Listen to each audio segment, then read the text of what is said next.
All right, we are live.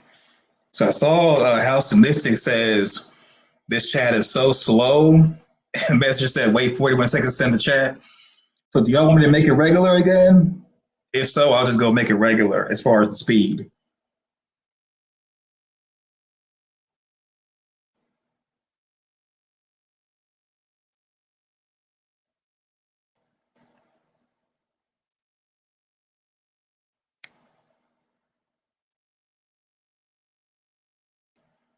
Yeah, so this channel doesn't have a channel membership. It's not monetized. This is basically where we come to just goof off. So Parkland Media has a channel membership, but here we just come to goof off basically. I mean, not really goof off, but here we just kind of like do our own thing as far as not worried about monetization or anything like that.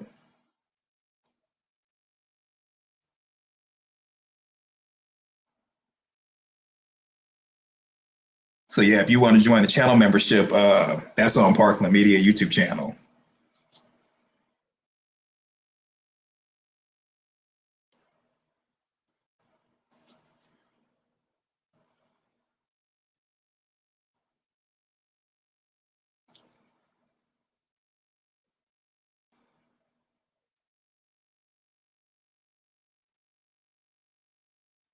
Okay.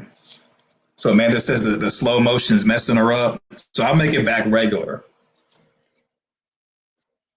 So um, I can do the slow mo less than 60 seconds.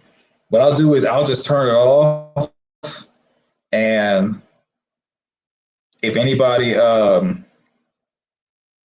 wants to slow down again, I'll slow it down. But that's basically where I could slow it down for like maybe a few seconds or a whole minute. But that is slowing the chat down. So I'll think about slowing it down if anybody else has like a request for it. But I'm going to put it back to where the chat is like normal speed.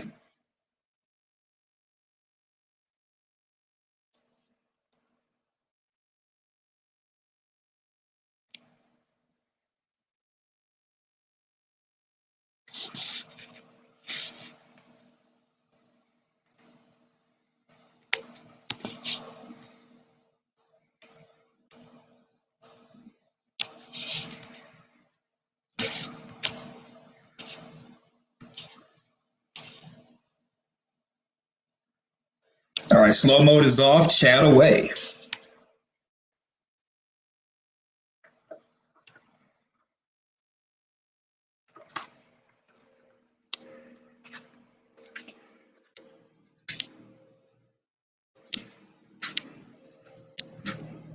Yeah, I think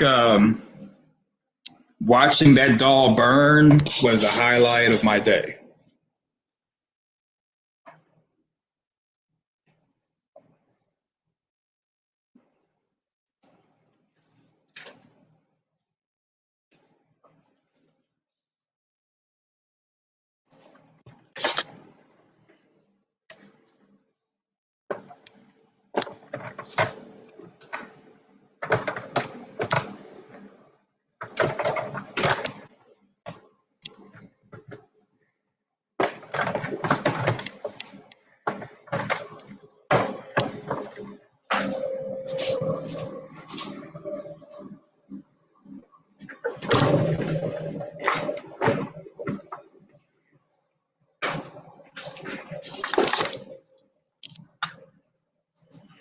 I think it's more to do. I think it's more to do with the YouTube signal and having too much going at once, because now I can hear Spade much better and it's not skipping. You mean as far as the like me talking or the video or something? Like was it skipping earlier on the live on the research stream?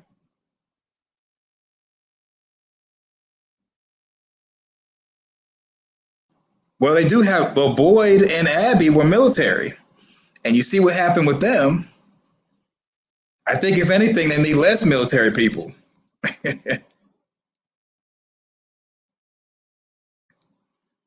Yeah, less is more.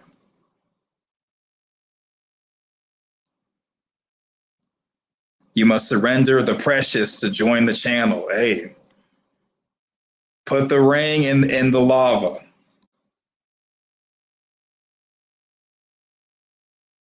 Oh wow, really? Okay. With the slow mode, audio was going in and out and slowing down. That's crazy. Oh, good. Well, Iron Abbey was good with a weapon. There is always a military person to organize the people. Well, Boyd is the military person to organize the people. Remember, Boyd is he was Army, and they called him Mr. Fish and Loads. He was a logistician. So they had Boyd as the military person to organize the town, and Abby was good with weapons, but a little bit too good with weapons. When she was playing duck hunt, she didn't miss. And luckily, when Boyd had to put her down, he didn't miss. Imagine if Abby would have had a bazooka.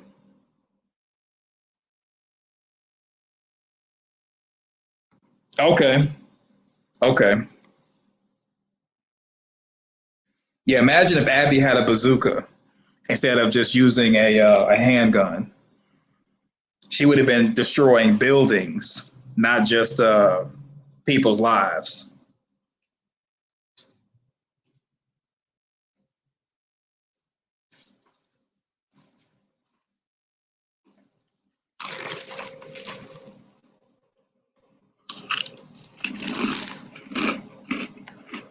Well, he was stopping her with the song about if I had a boat, but he ended up taking her life because she was aiming at Ellis. So he could have stopped. He was stopping Abby without killing her, but he only took her life because he was basically saving Ellis.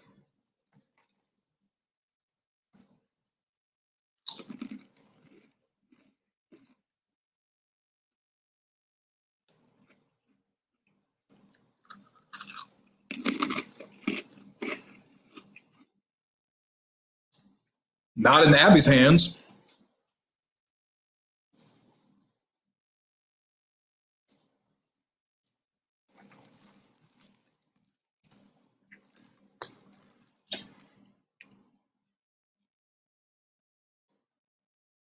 She could have, or made a Molotov cocktail. So he couldn't shoot her in another body part. He could have, but I think what happened was because okay, I know for a fact because I was in the Army. When you're trained to shoot, I'm pretty sure every branch is like this. You're trained to shoot center mass. So when Ellis came down from Colony House and Abby turned and pointed her firearm at Ellis, Boyd really didn't have time to think. He only had time to react, and I think he shot her center mass, which is like basically aiming at her chest off of muscle memory. So he could have shot her somewhere else, but I don't think Abby gave him enough time to think.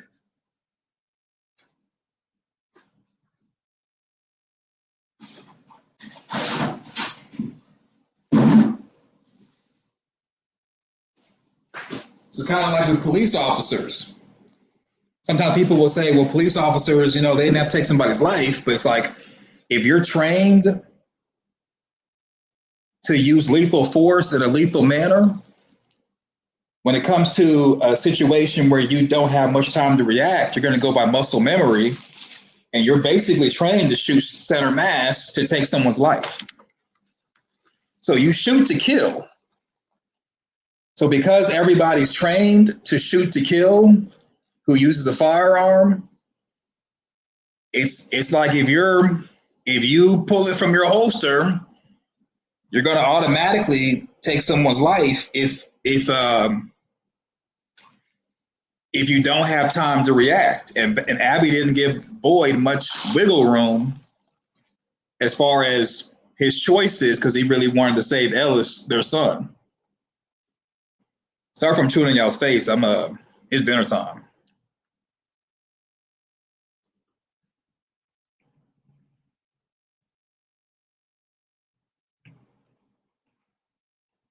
Yeah, it's the truth. Mm-hmm. Same thing with law enforcement. Um,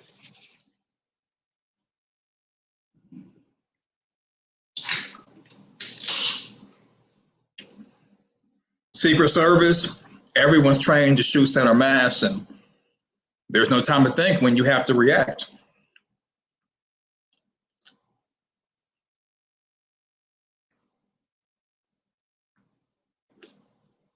Well, anybody can shoot and try not to harm someone. I think the difference is how much time do you have to think. So let's say you're engaging someone who's either aiming at you or aiming at someone else. You can either choose to go with your training and muscle memory, or you can say, well, I want to make sure I stop this person, but don't take their life. The time it takes for you to think, you may end up shooting in the leg, and then what if you miss? And you may miss because the person shooting at you and you're shooting behind cover, or maybe you're far away to where you're not as accurate as you could be. And it could also be that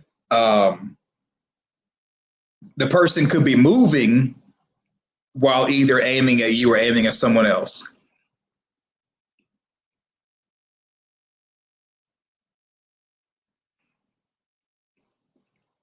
The replay is just as good.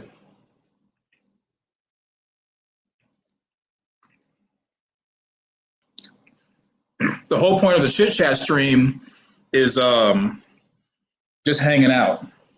It's not nothing to see here.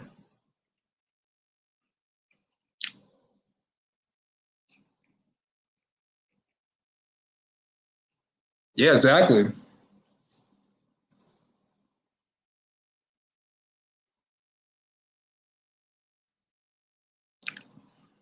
And there's no time to think. I mean, think about Boyd in the township.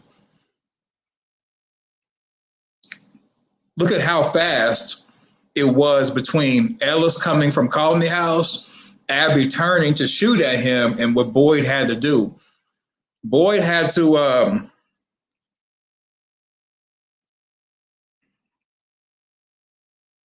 see what Abby was getting ready to do, because they just got through singing.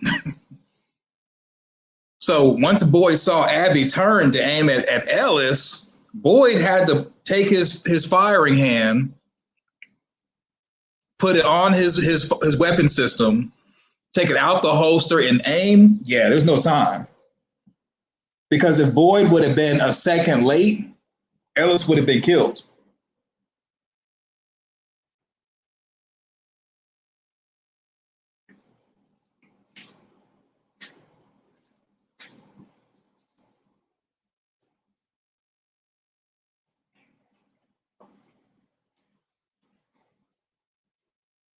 And see, I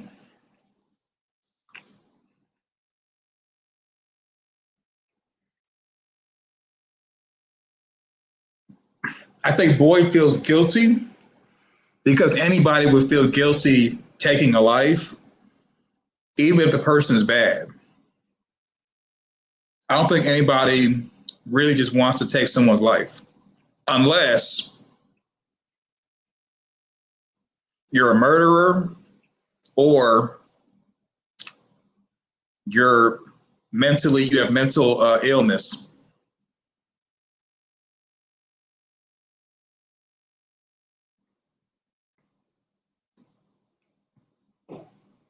Or you could be discriminatory and you wanted to take someone's life and you had the moment to finally do it. There's that piece as well. Remember Amber Geiger?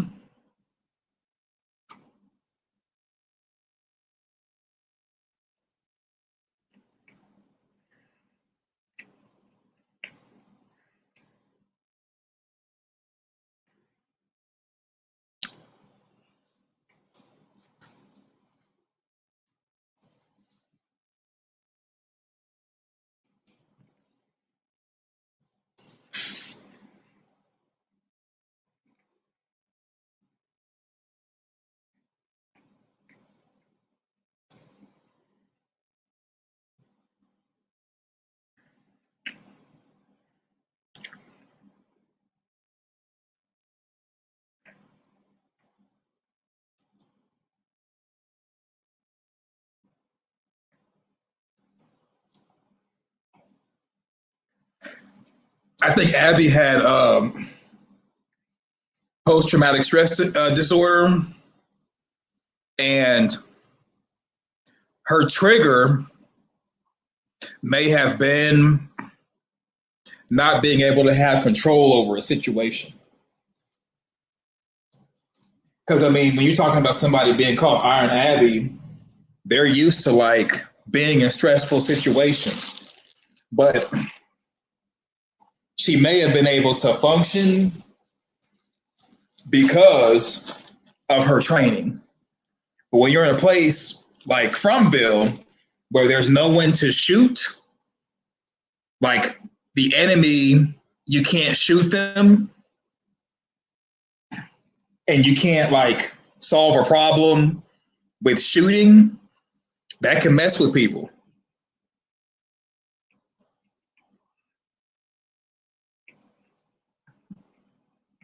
Mm-hmm. Exactly.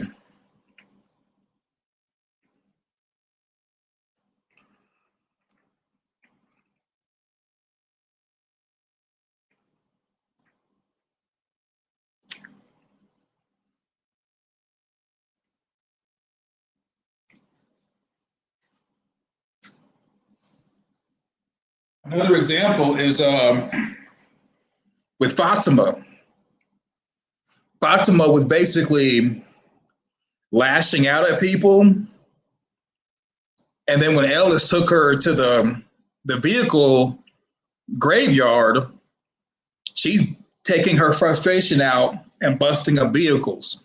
So Fatima had an outlet, and if Boyd would have helped Abby have an outlet, she probably would have never shot people.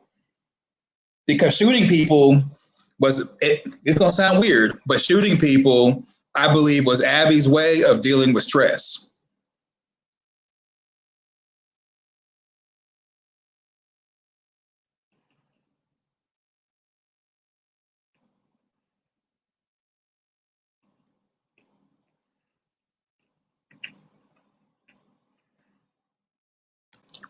Yeah, exactly.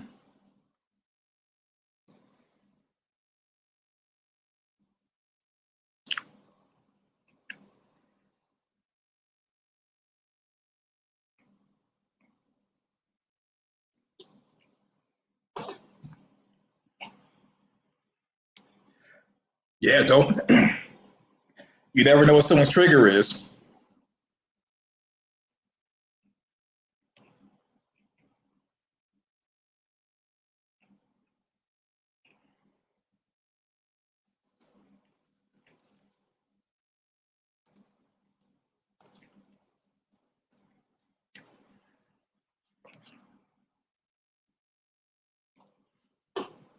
So Sarah hearing voices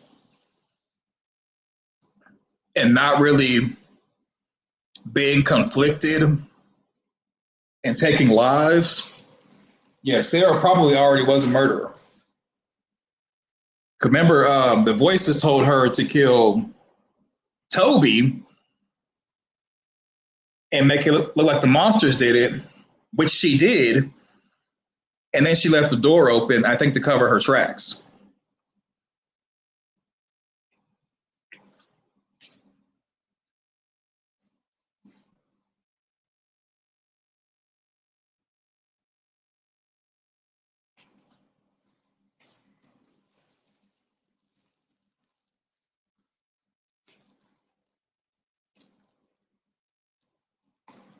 And then she drank the water and put it back in the pitcher when seeing Sophia in the bottom of the pool.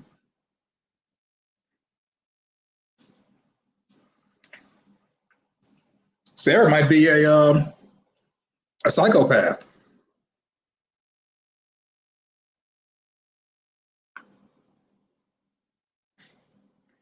When you think about it, when have you seen Sarah cry?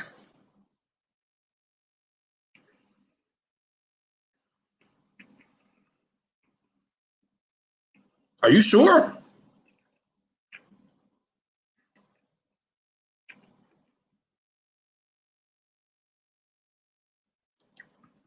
She came from a cult?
Sorry about that, y'all.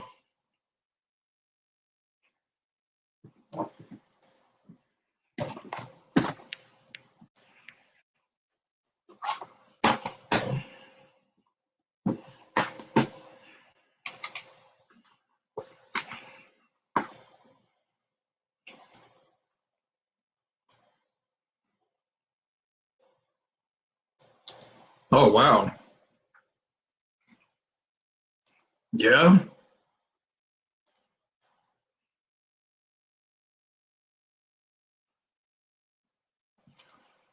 I think so because um,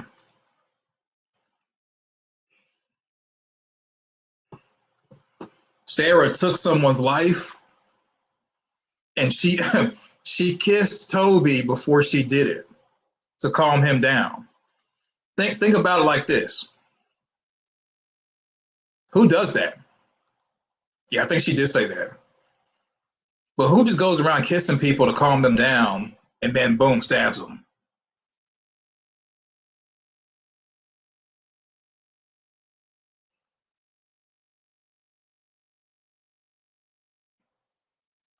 Oh, wow. So FLDS, come to the front of the congregation. Y'all are worse than Satanists.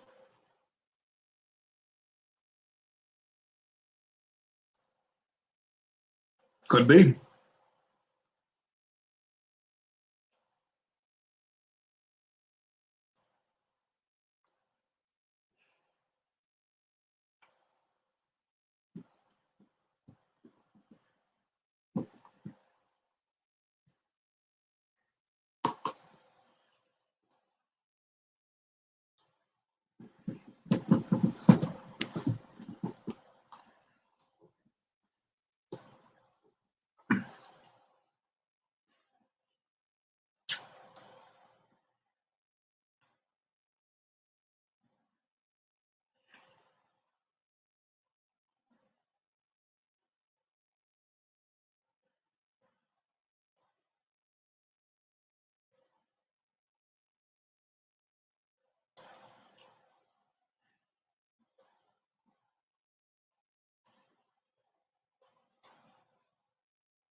Wow. Almost erotic. So let me get this straight.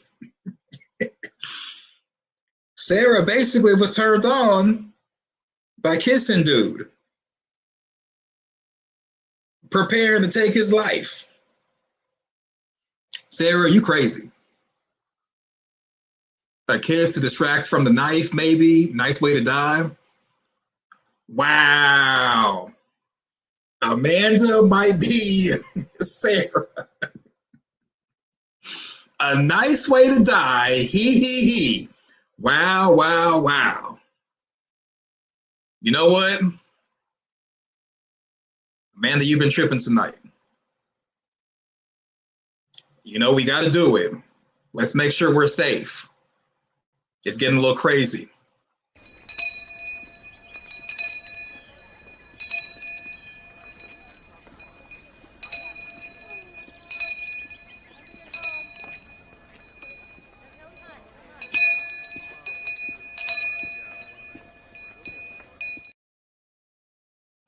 Yeah, it's getting a little crazy. Wow, wow, wow. A nice way to die with a kiss of death. Amanda, I think you are Mita is Martin right now. Wow, wow, wow. Wow, wow, wow.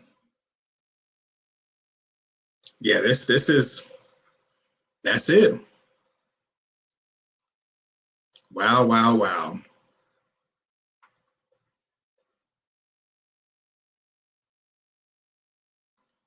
Right. Amanda and Yell not even trying to hide it anymore. This is crazy. Wow, Rawls, you know you've been needing to go to the corner for a while. You've been going on about unmentionables of Ellis. It's getting to a point now where we got to keep you away from an Ellis meet and greet. That's how crazy it's been. What happened? A lot happened. A lot has happened. We barely got started, and it's already crazy.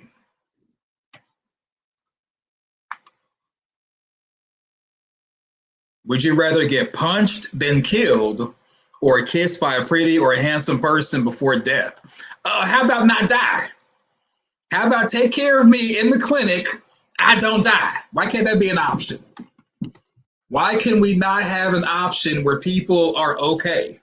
Why do both options got to be bad? It's a non-choice choice. You give us two bads and want us to choose the lesser of the two bads, but they both bad. Yeah. We shouldn't have to choose between one bad and another bad.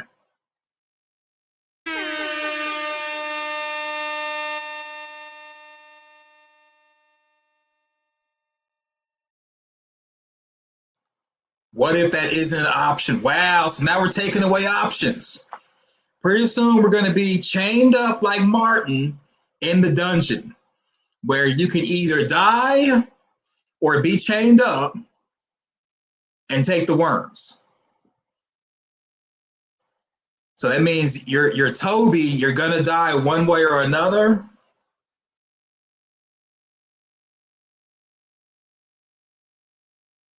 Because I've survived COVID, I don't want no kids punch me and take my life.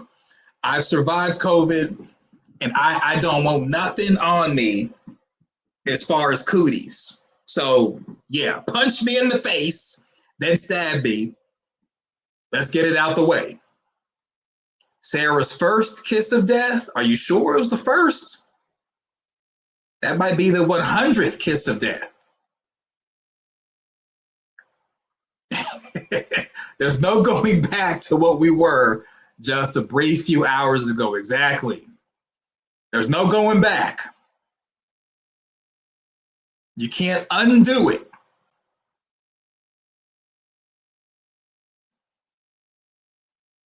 So at this point, some of you all need to go ahead, go into the lighthouse, and just go to Maine. The future future's not ours to see. Que sera, sera.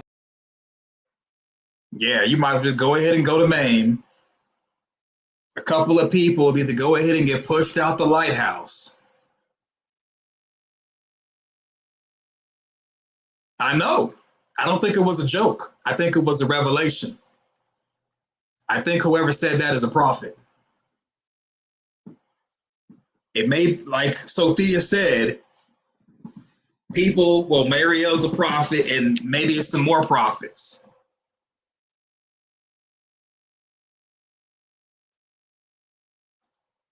Wow. So we're focused on the lips being chapped or not how about we don't take Toby's life? Wow, wow, wow. I tell you the truth. You think you want to be in a township with certain people, and people let you know. Just like with The Walking Dead, how people were saying, we are Negan, we are Sarah.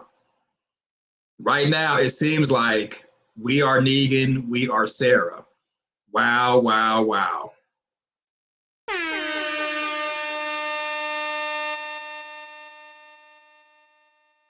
We are Negan, we are Sarah. I don't know what to say. Chapped lips, death date. Wow. Wow, wow, wow. Apparently, Toby didn't kiss right, and that's why he dead.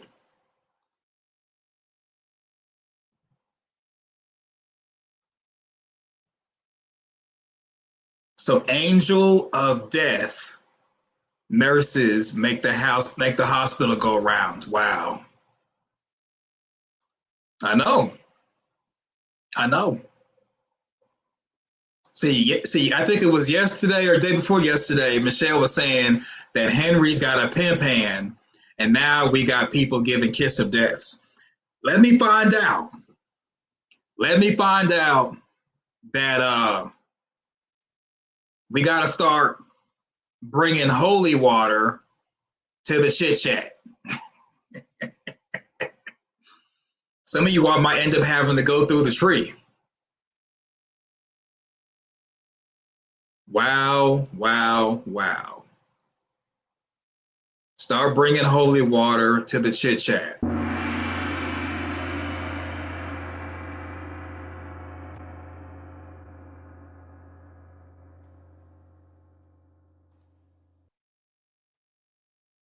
House said they were a nurse giving a compliment. So why is House no longer a nurse? Is it because House was caught being an angel of death?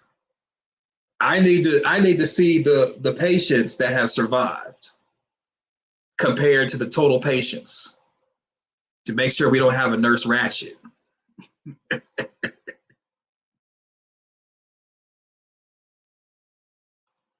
And crackers to drink with the holy water. Wow, wow, wow. You might as well go on and have communion, eating flesh and drinking blood like they do with communion. And speaking of eating flesh and drinking blood, you might as well invite Victor too.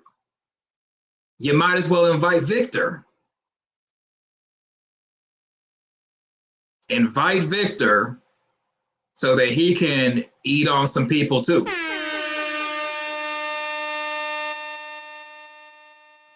Okay, Dr. Ratchet, okay. Okay.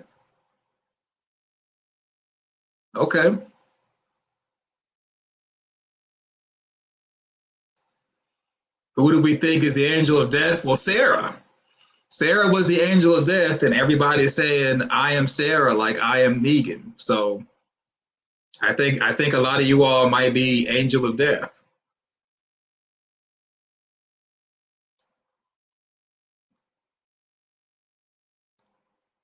Wow. Victor, who is a victim, is being victim shamed for surviving in a nightmare town. saying that he looks dead for real. Wow. You can't even be a victim these days. You can't even be a victim. Wow, wow, wow.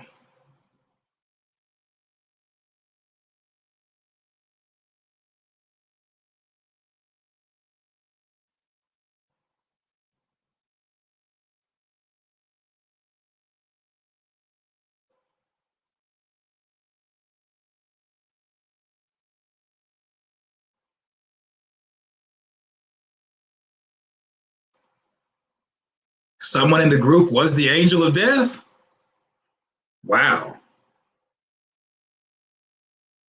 So that means a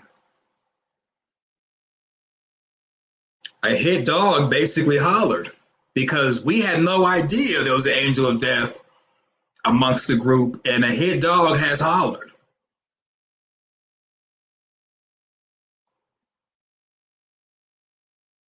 That's interesting.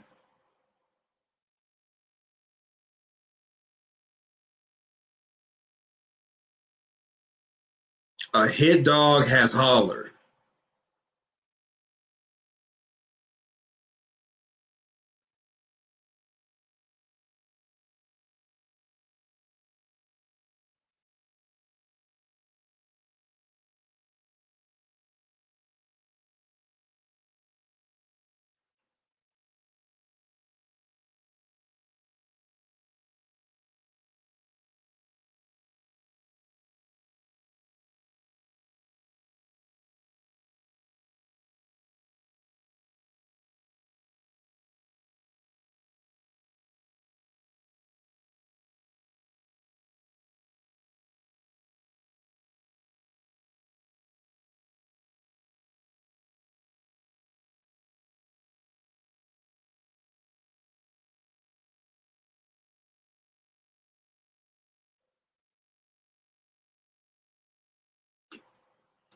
Casket ready. Wow. I tell you the truth. You can't even be a victim these days.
You talking about me? I'm right here.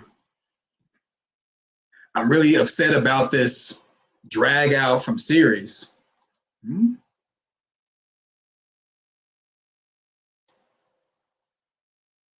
See, the malnutrition is from eating people. I keep telling y'all. And I don't know any cannibals. I'm not a cannibal expert, but I heard that people are not nutritious. So if you eat people, there's no nutrition, and you basically aren't going to be gaining much weight, especially if you choose to do that and there's not much food or not much of a food supply.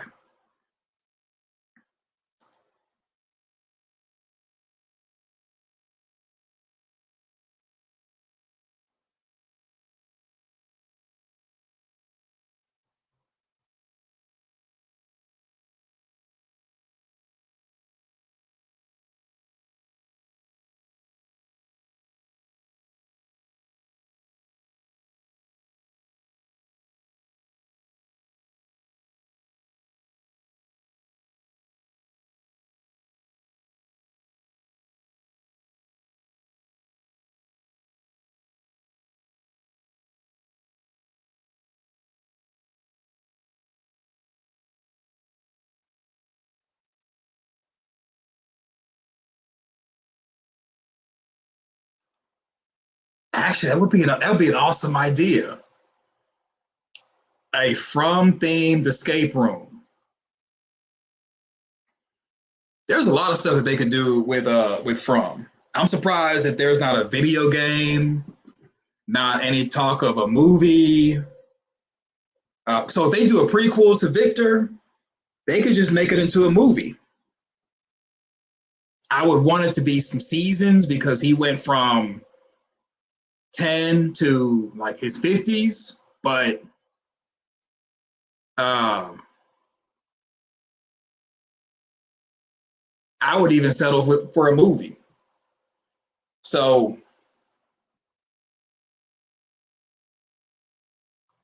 well, we gotta see. We gotta wait and see how the rest of the night goes. So, did you all see? I'm actually jealous. Let me see if I can find it.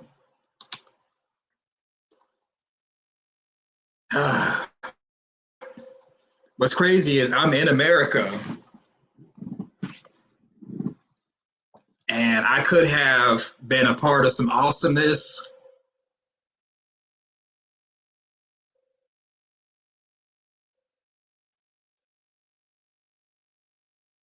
I could have been a part of some awesomeness.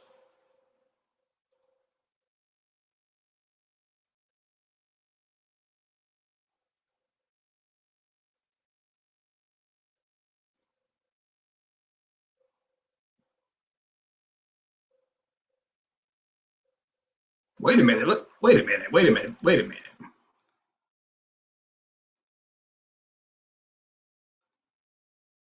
Are they finally acknowledging some stuff? Because we've been saying, well, not we, but people have been saying that if Martin is saying that the monsters are the tip of the spear and not the worst part, where's the worst part? So WINA says monsters aren't the worst thing. A whole week without an episode is. Yeah.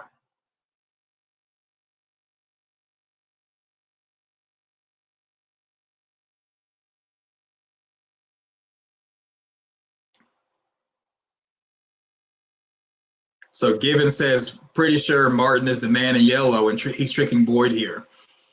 Could be. Yeah, a lot of people are upset that there was no episode this past Sunday. It benefited me. I was able to kind of catch up, but still. Wait a minute, what is this?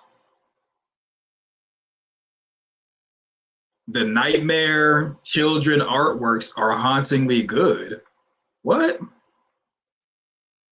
And on Kui.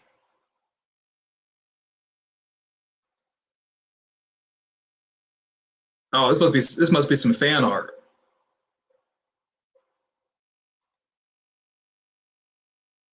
Yes, it's fan art.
Wait a minute. Okay, the child who once was resist.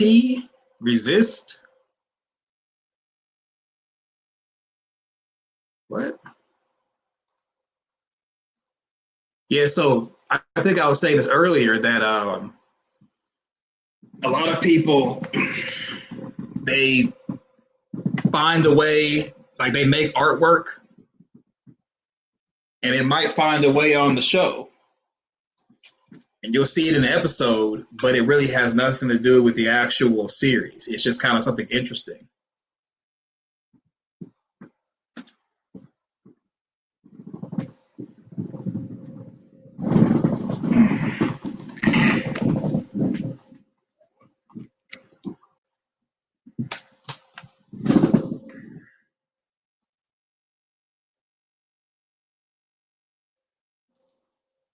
Get you in trouble? What?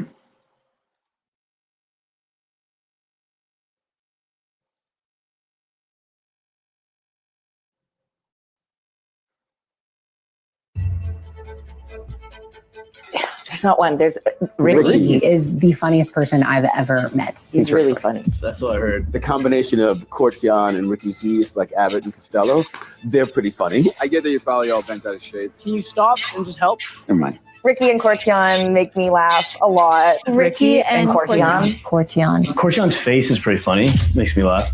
Jesus. Nathan. No, wait. Or is it Liz? Elizabeth Saunders is just hysterical all the time. Got some really important things to say. Oh, Liz Saunders. She's just naturally funny. Well, to be fair, I do a lot of my scenes with Hannah. She's kind of funny, not too funny. Wow. Catalina. Wait a minute. Did y'all know that Randall was British? What is this? Did y'all see that? I would say Acosta. Fuck it. Harold's actually really funny. This goes on. It's a pretty funny cast. Thanks. Okay. We're a pretty serious cast. We don't really joke though. There's not one. There's Ricky is the funniest person I've ever met. He's really funny. That's what I heard. The combination of Courtyon and Ricky Keys, like Abbott and Costello, they're pretty funny. I get that you're probably all bent out of shape. So I knew he could dance, but I didn't know he was British. That's crazy.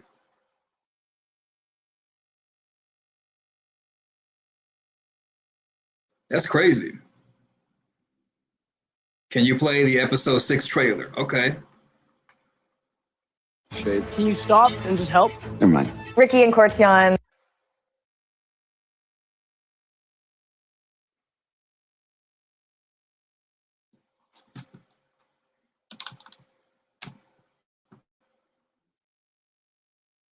All right.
What is up, everybody? Jeremy Eisenfire here. Whoa, whoa, whoa, whoa, whoa, whoa.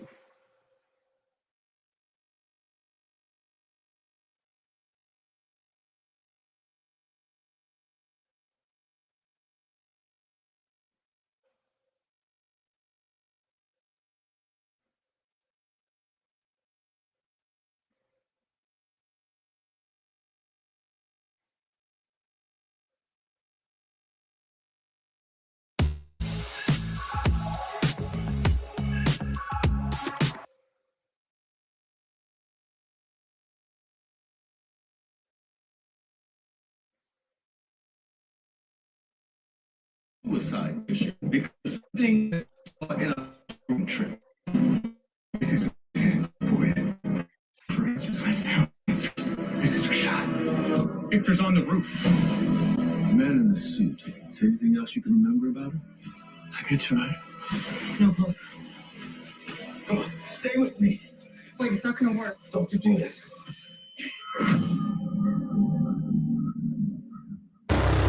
It's time to play.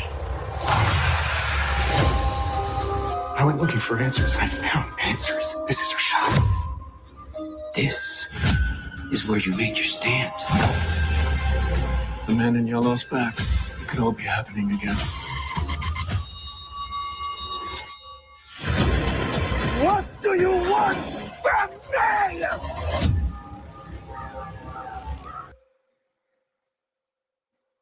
Yeah, we did. We saw that one with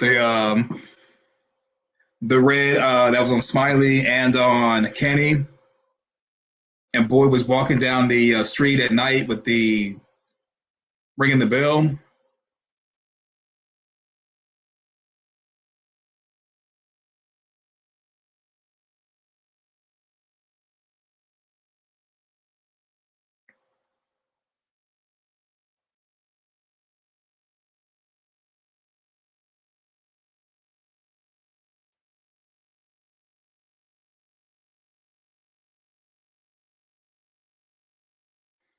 I'll do it one more time.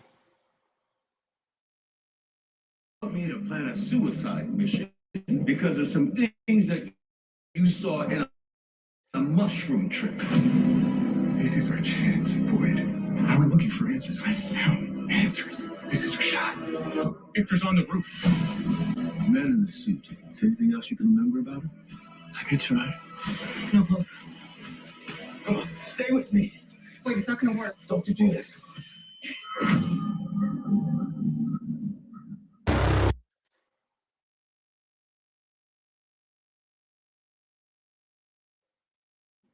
Yeah, his channel's already out saying that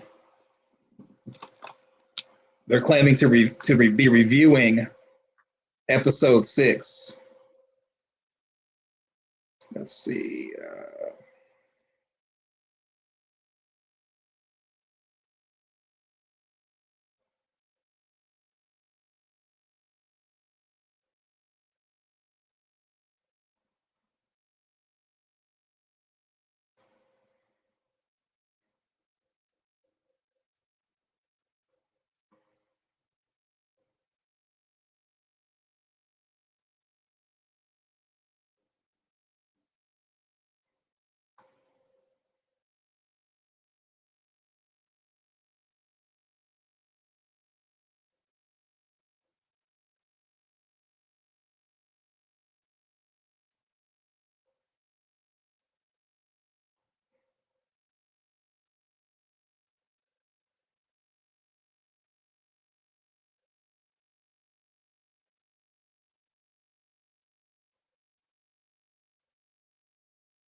Okay, guys, from season 4, episode 5 may have completely changed the game for this show.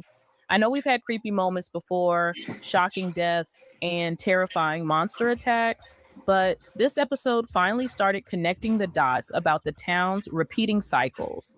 Watching him remembering previous versions of himself was honestly disturbing, especially because we get to learn that he was killed by the regular people trapped in town, not monsters. Now, episode 6, titled The Heart is a Lonely Hunter, looks like it's going to dive even deeper into the past. The synopsis reads Boyd and Jade find themselves at odds over whether they can trust the knowledge in Jade's head. Deeply troubling news from the settlement makes its way back to town. The title itself feels incredibly important.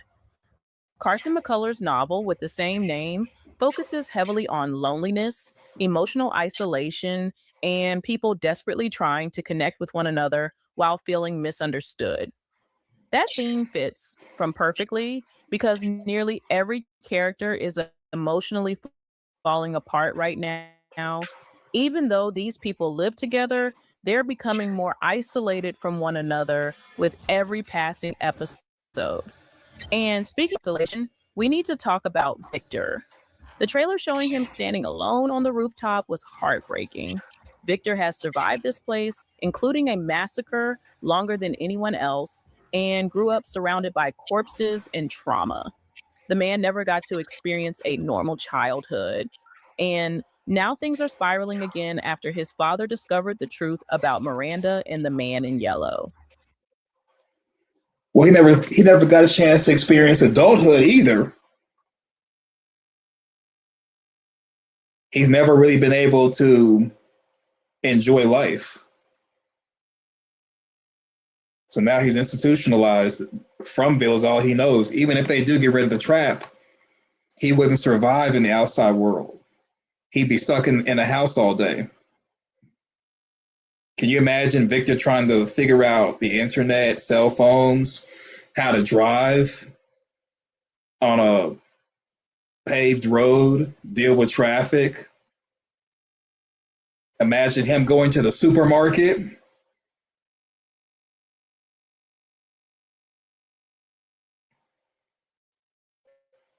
Since he's been trapped in this cycle for years, we knew he was important, but he buried all the memories so that he could actually live, you know?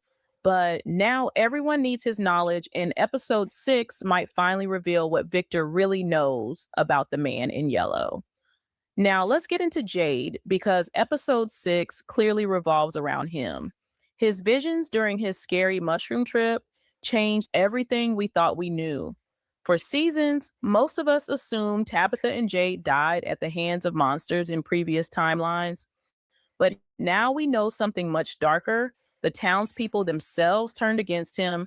And when he asked about Tabitha, he learned that it was even worse for her. That reveal honestly disturbed me more than anything else in the episode because it proves the cycle eventually corrupts the survivors themselves. And we can already see the groundwork forming again. Tabitha and Jade are beginning to remember fragments of past lives, but instead of comforting others, their knowledge is making people nervous. The settlement residents already seem uncomfortable whenever Tabitha says something strange. Well, yeah, I mean, if you're in the log cabin, Tabitha knows dolls are coming, then dolls come in and take somebody's life and burn your face, you're going to be spreading rumors too. Because when Patty goes into town, the same way people were looking at Randall and his face, they're going to be looking at Patty and her face. Or remember something important. Fear makes people suspicious, and suspicion quickly turns into blame. I know Jade is surrounded by Boyd, Kenny, Tabitha, and all the people we can trust for real. But what if the others start hearing things about Jade's experience? What if they begin to think that it's his fault somehow? Because that's what happened in his previous cycles. The interesting thing is this, since Victor is still alive, I think the cycle never ended, and probably for the first time ever, Tabitha and Jade are in two different bodies living the same cycle because they were already there as Miranda and Christopher. So maybe, just maybe, Victor surviving and the cycle not being ended might become a leverage. Not because I have a crazy theory, but because it's obviously different from the other cycles. The craziest thing about episode 6 is Jade's. Well, it still could. The cycles may be separated from Jade and Tabitha dying, or a massacre, not anything dealing with Victor. Because if someone surviving doesn't end the cycle, then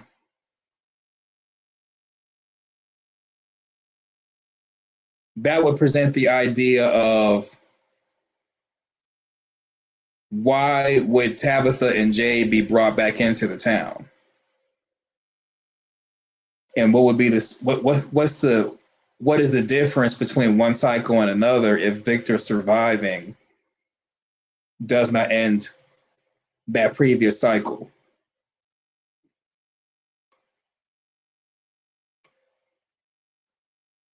Right, the town does spread rumors regardless.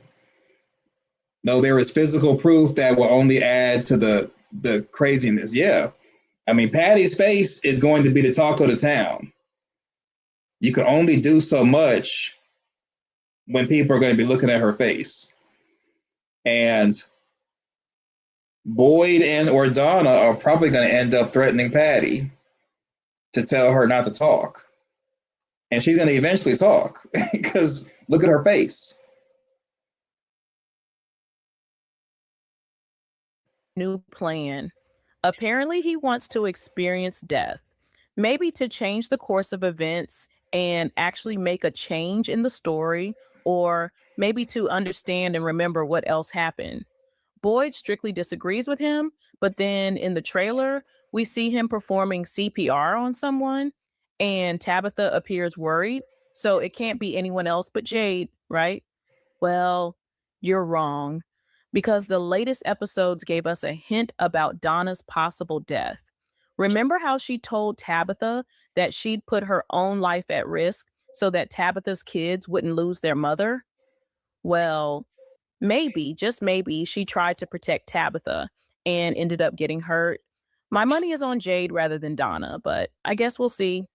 As you may know, this week we didn't get the new episode, and instead they decided to give a break for a week. Episode 6 will air next Sunday on May 31st. What do you think will happen to Jade or Donna? Will we lose someone in the next episode? Let's discuss it all in the comments below.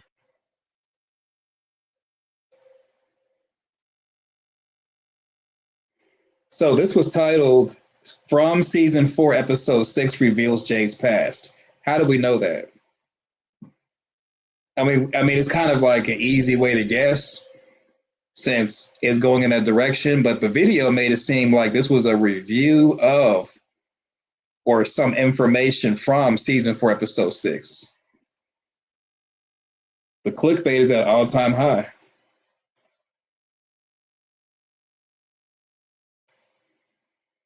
The clickbait is at an all-time high.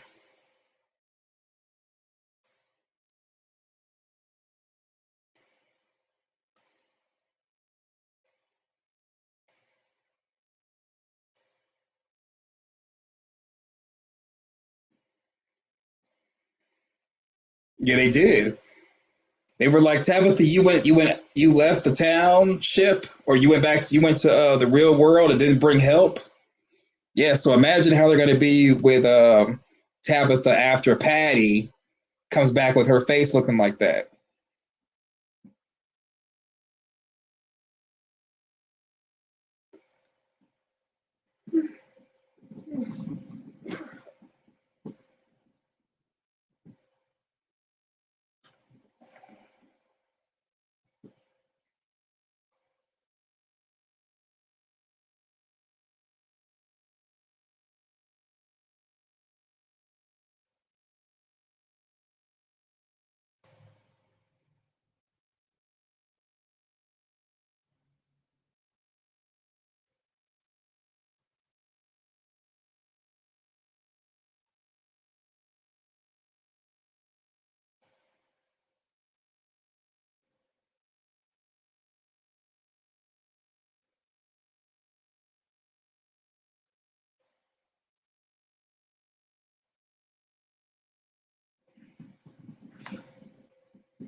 So you slow down on the videos because of the clickbait.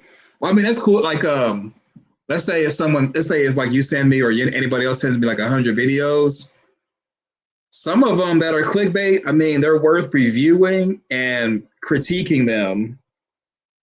Because when I do videos for channel membership, and I'll get back to that hopefully before the end of the season. If not, it may have to be the end of the season. But when I review videos, I'm not really reviewing to learn anything or reviewing them as a fan or formally. I'm reviewing them like critiquing a video and just kind of like, giving my take on what they're saying. So yeah, really the watch along and channel membership is really just to critique and just to kind of see what other people are doing as far as videos. And in 2025, I'm going to say out of, I think it was maybe 100 videos that I reviewed. I could be wrong. But out of all the videos I reviewed, it was only maybe like 3, including Julie B deep dives, that I felt were worth making. Like the video that we just played from Screen Scoop, I think it was a decent video. It's just the title should have been from season 4, episode 5 reveals Jay's past, not episode 6. As if she's already seen the episode. But maybe she has seen the episode. So I would not subscribe to her because it's misleading titles. And she didn't really just go into, I mean, she did go into the different Jades were killed by the townspeople, and what happened to Tabitha was worse. But she could have, kind of went further into that and just kind of mentioned, the Nkui kid that was in that tomb, the younger version of Jade was talking to him, what he saw as far as the tunnel, what he saw as far as the cave, like the cave tunnel, the hallway, and the chamber, and then the monsters put him in the tomb and didn't go in the monster form. I mean, she could have went into that and kind of gave more of quote unquote Jade's past. So that video to me was not even worth, it wasn't even worth clicking on, but I just clicked, I searched for season 4, episode 6 to see if anybody was going to say anything about it, like a spoiler-free review or something. And hers popped up and you clicked on it and I'm like, no, this really wasn't worth watching. To be honest with you, I really don't watch many videos from the Fromily just because I know a lot of them are more focused on just putting out videos to make money as opposed to really doing care and consideration.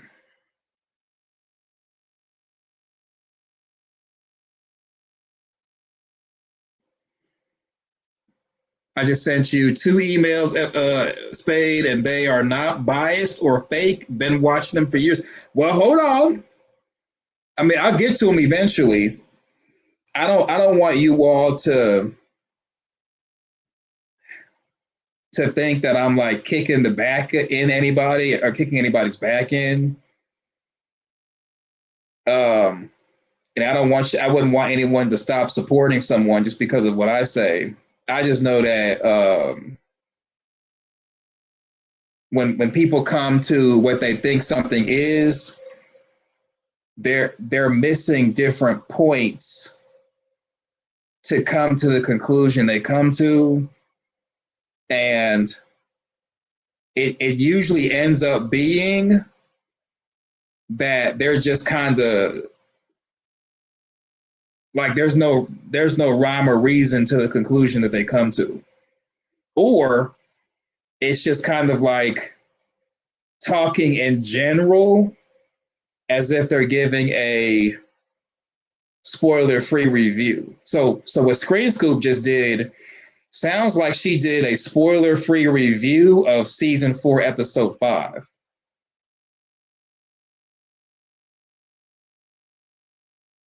Well, I guess it was spoiler because she mentioned what happened to Jay's previous selves, and that what happened to Tabitha was worse.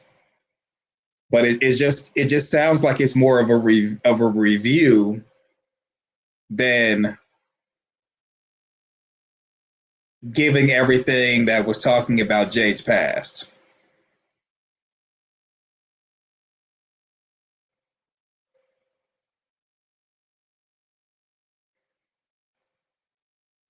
I've been checking you put for months. Reason because this chat is chill. What?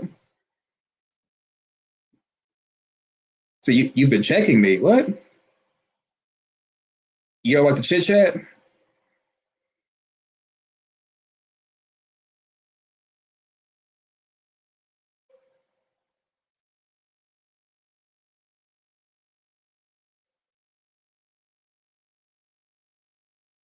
Yeah, it is just a show.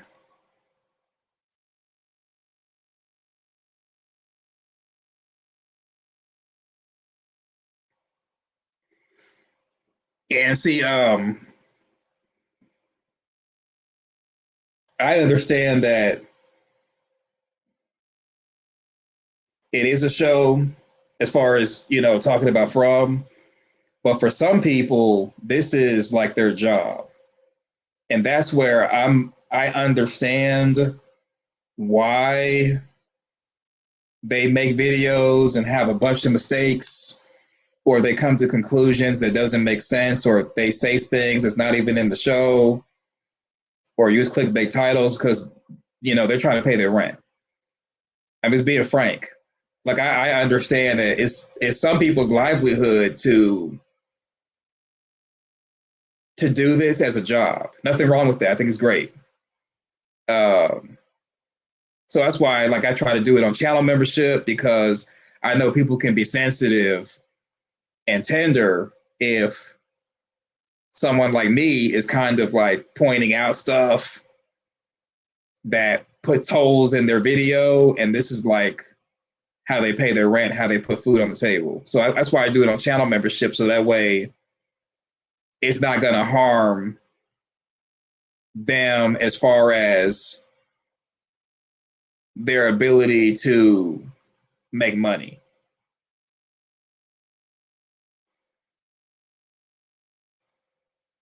A lot of people have a lot of drama and differences in the chat. This chat? Oh, this chat is different, is why I did the membership. Oh, okay. Yeah, it's a lot of I think it's a lot of drama because the content creator doesn't foster a healthy environment. So like here, I always say, I don't believe in wrong answers. I don't believe in bad theories. I believe in bad data in, bad data out. But I think what everybody says is good. And then like, if I see comments, especially with the uploaded videos or after a live stream is over with, and most of you all kind of like, when it comes to a live stream, most of you all kind of like participate in the live stream, or when I drop a video, you watch it like within an hour or less of it coming out. And then you all probably don't really return to that comment section to see if anyone's replied to you. So I go through, and if anybody's like rude or talking crazy, I either block them or delete their comment. So I do that to foster a positive and healthy environment, and plus it's family friendly here. Other channels, it's not like that. It's freedom of speech to the point where you can say whatever you want, even if it's hurtful and harmful. And I'm just not about that life. So I understand that other chats, it's like Mortal Kombat and Street Fighter. You could put a theory out there just being friendly and they tearing you down. And you like, well, what are you saying? I've seen, like, whenever I've done reviews on videos, I've seen in the comment section, I don't really go over the comments where you all can see it, but I look at someone else's comment section. They're calling each other names and threatening each other. It's Mortal Kombat in these From streets. And if people bring that over here, I pretty much either delete the comment or block them, depending on what they say and how severe something might be. Like if someone calls someone else, let's say stupid, for example, you're gone. But if someone's like, well, I disagree because of blah, blah, blah, blah, I let that rock. So I think it's okay to disagree and someone defend their position as long as no one's like, calling anyone names or whatever. That's why I made that one video pointing out where it was racism against Elizabeth Moy, because I'm like, if we're all enjoying a show, why ambush? But people like the Jerry Springer, Real Housewives of Atlanta drama, and it's not really necessary.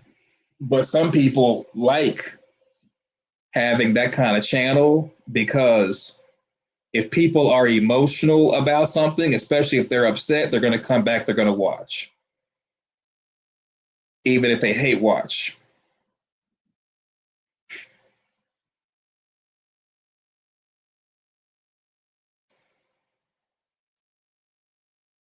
Oh, you know what? Let me close this down.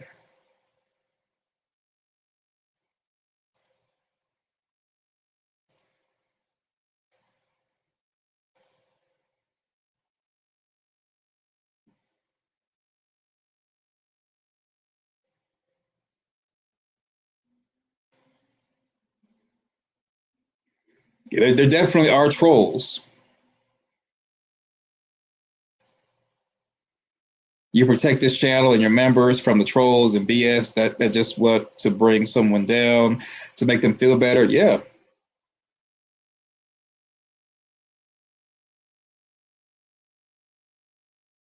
Yeah. Now I can say on the Parkland Media channel, yeah, it's pretty much the trolls are handled over there. Now over here is a little bit more. Over here, we're chilling. I'm gonna be honest with you. Like the reason why I do the redirect from Parkland Media over here is so we can speak freely and do a little copyright, do some copyright shenanigans. We could play music. It doesn't have to be structured. Still family friendly, but we can kind of like talk about different topics and not really have to worry about losing a video or losing a live stream or just some nonsense. So over here is more like we doing a chit chat stream. I may go 10 minutes just checking my email that you all send me, and I'm not saying anything, and we're just chilling. Or playing music to keep the chat open so people can talk and say whatever. Yeah, over here it's almost as if we're hanging out in the same house. That's what this channel is about, especially the chit chat stream. It's just like as if we're hanging out in the house in the same house. You're sitting back. You have your wine or your beer or your cognac, whatever you drink, or water if you drink that, or milk if you're like Homelander. You got your crumpets if you're into crumpets. Maybe you even have hors d'oeuvres or clam, or maybe you're eating shrimp, or maybe a burger, or maybe you're just chewing on ice. Whatever your deal is, we're just like hanging out, chilling, having a good time, no topic, chit chat. talking about Victor eating people, and you all respond with "Ain't no way," and you know, we yoga stretch, or you all yoga stretch into making sure that Victor didn't eat anybody. Or we talk about Kevin opening up the window for Jasmine, and people will chime in, "Jasmine's so beautiful as an actress, I'd open up the window too." And next thing you know, Colony House is a massacre again. So really, it's just chilling. When I first found this channel, you talking about this channel, Spade Parkland TV, or the Parkland Media one? I was scared to comment. You and the members encouraged me. Now I don't stop talking. Yeah, that's it. Yeah, sometimes we even mention stuff that we have to kind of give you the side eye, that you may be a Sarah or a Sophia in yellow, Amanda in yellow.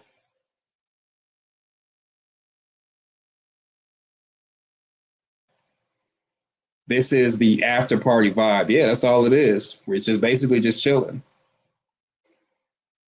No topic, nothing fancy, no editing. I don't even come on camera. I'm like, right now, I'm laying, most of the time I do the Chit Chat stream, I'm like laying in bed, like in bed.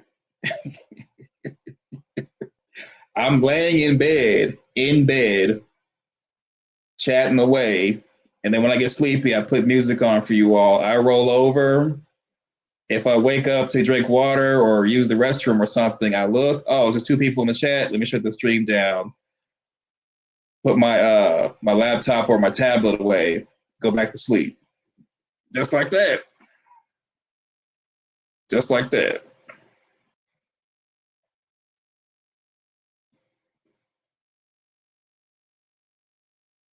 Yep. Sometimes the goofiness or the goodiness does come out.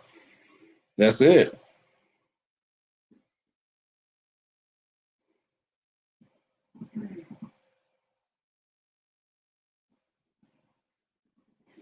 Every now and then, you know,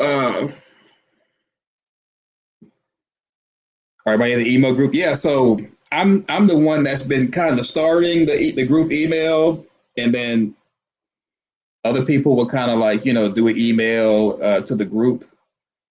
It's like different threads and different chains in the email group. But basically, someone may email me, and I email everybody else, or maybe somebody will email someone else and just make a group email. Nothing too fancy. What would I do if Sarah showed up right now? I would tell Sarah, Sophia is not the roommate you want. She controls the voices. So whatever the voices are telling you, don't believe the voices. But don't confront Sophia now that you know that she is not who she claims to be and she's evil. Now you can spy on her. When Sophia is not around you, you need to be following her, hiding behind corners and observing her and seeing what she does. Because you need to know what her plan is. It can't be just to be mischievous. There's got to be more to it. And sooner or later, something's going to happen that she's planning and moving towards. And then when you figure that out, tell Boyd. And that's it. Well, hold up, Rawls, because you may wake up, Sarah's standing over you, telling you it's not your fault, and then next thing you know, you're getting stabbed. Because what we've seen with Sophia and Sarah is that Sarah is still susceptible to the voices. And so, yeah, Sarah drank water, poured the water back in the pitcher, and did what Sophia wanted, but it may escalate to where Sophia is asking Sarah to do something like take Boyd's firearm, take the bullets out, put the bullets out of the gun and put it in another drawer, close the drawer, and walk out. And so Sarah might be like, okay, I'm going to go ahead and do it. It's something harmless. But then Sophia may, through the jukeboxes in the diner, find out that Sarah did that. Or maybe Sophia can, like, maybe she's spying on Sarah and she sees Sarah take out Boyd's bullets, put it in another drawer, and then puts the revolver back where she got it from. Even though we always see Boyd with a firearm on him, he may not sleep with it. So I would tell her to do this right when right in the morning, as soon as the sun comes up, and Boyd may not have the firearm in the same room that he sleeps in. I mean, I'd imagine that he would, but you never know. And so that may seem like it's not a big deal, but then Sophia could reveal herself to Boyd and attack him. He takes his firearm out to shoot, no bullets.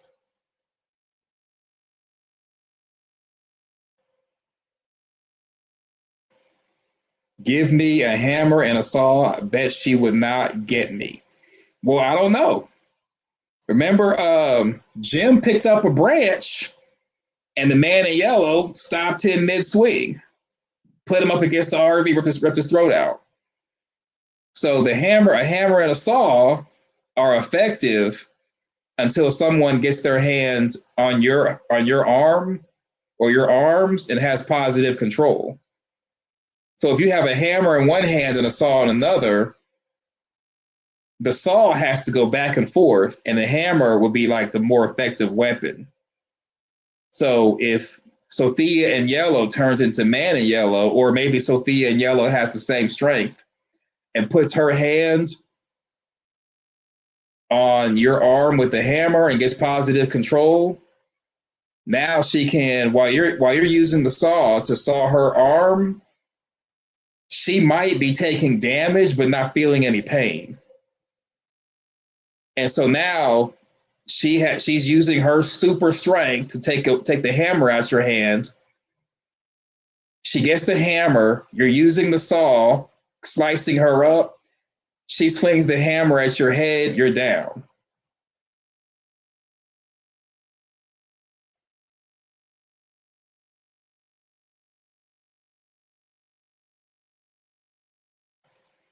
Jim was weak, probably never got into a fight ever. Well, I mean, he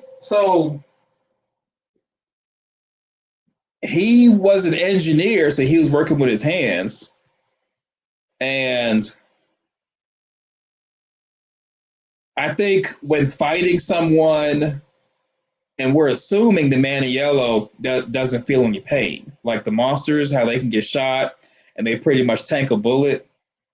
So we're kind of assuming the man in yellow is the same way, where he can't take pain, but can still take damage, because we did see blood in the car accident. So we're assuming that he was faking. So when you got someone that can take damage and have super strength, Jim's strength level to me wouldn't really make a difference. It's the man in yellow or Sophia in yellow's strength. And check this out. Let's say you're stronger than Sophia. Let's say you're stronger than Sophia and you have the hammer and the saw. Remember, Sophia barely touched Marielle and was able to have Marielle experience stuff. Sophia barely touched the priest, and he's basically losing consciousness. And she's controlling. She was controlling him by touching his stomach, and it wasn't even skin to skin contact. So Sophia can just simply touch you and control your entire body. So let's say if you hit her with the hammer and hit her with the saw, all she has to do is touch you and she's got you. So your strength and even fighting skill won't really matter, because she can just simply touch you and she's got you, even if she is weak. All it takes is one touch and she's got you. That's how powerful she is. Or what if she can do an incantation like she did in the room with Sarah, and now she's got you hearing voices. So we don't know what the power scale is for Sophia. We know that she can do incantations and perhaps make voices appear in someone's head, unless maybe you have to already be hearing the voices. That's different. But Sophia just simply touching you can make you have a seizure, can control your body. Just a simple touch. And look how fast it was when she touched Marielle. And she didn't even say any incantations when she touched Marielle. She just simply touched Marielle. Marielle is experiencing trauma. So I don't think Sophia's strength level makes a difference when she can just touch you as if she's Rogue off of X-Men and she's got positive control over you at that point. So now you got the hammer and the saw. Guess what? You coming after us, controlled by Sophia. You're coming after us with the hammer and the saw. So now you're a danger to us.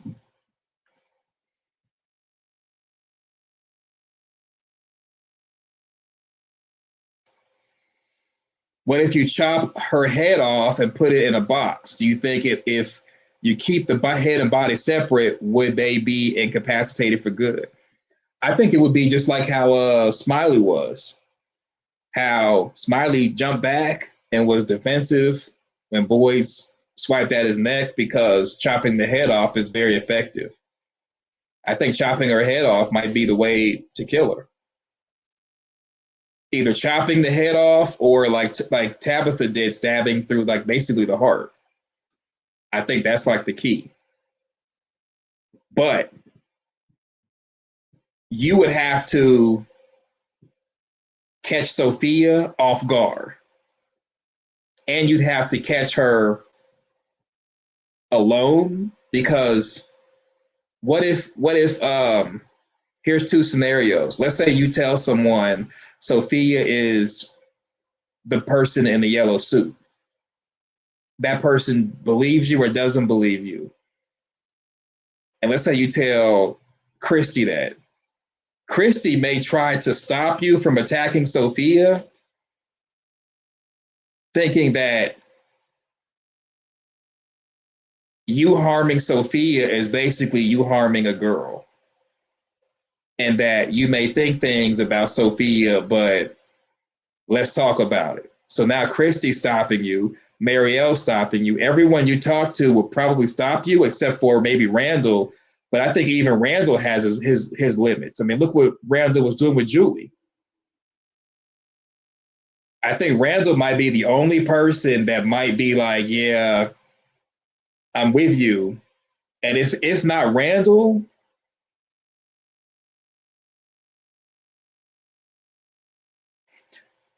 maybe Kenny.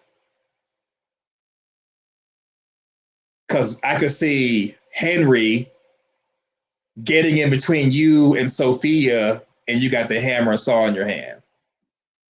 So I think the best bet would be Kenny, but then with Kenny, he needs proof. With Randall, he's going to need proof too. So now, how do you provide them with proof? Sophia can only enhance water, is dormant inside an individual from what we've seen so far. I mean, she's just simply touched the priest and touched Marielle and had effect. I think it's just simply touching. Oh, because Sarah doesn't know. Yeah, I mean, nobody, okay, we're watching the show, we know, but the people on the show, if we were in the township, they would want proof, because I mean, look at Sophia. She looks like a regular girl. And then she's Catholic. And she's praying all the time. And she's not, I mean, she did say something negative to Julie, but nobody scolded Sophia people were kind of looking at Julie like, calm down and stuff, but nobody scolded Sophia. So people in the township are going to need proof that Sophia is the man in yellow and Sophia is bad. What's going on? Yep, from the bushes. Yeah, Hill. Oh, well, we've seen, I think it's Hill 3. We've seen Hill 3 before. And she's quote unquote sheltered, right? Now, this episode coming up this Sunday, we're going to see her in the bar with Henry. She may loosen up to where she may come out and be like a city girl. Sophia may reveal that she's a city girl while getting drunk with Henry. And what would be a trip is Henry, he gets drunk, Sophia drinks with him, she gets drunk, and then there's fireworks. Oh, that'd be, and the only reason why I think that would be a trip is what if Henry witnesses her turn into Doug? That'd mess you up. Priests are celibate. Why don't they open their eyes? No religion people. Huh?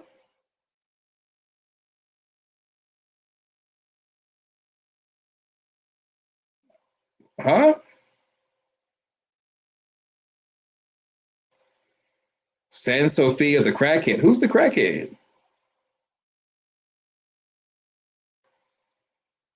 What? I still think there will be a scene where Sarah is confronting Sophia in yellow, and Sophia in yellow sees people coming and falls down crying. Sarah, why did you hit me? I was just trying to be your friend. See, if Sophia does that, Sarah's going to know for sure she's a bad person. So I think if Sophia does that, it's because Sarah finds out the truth. And when you think about it, just be objective. Be objective. Be objective.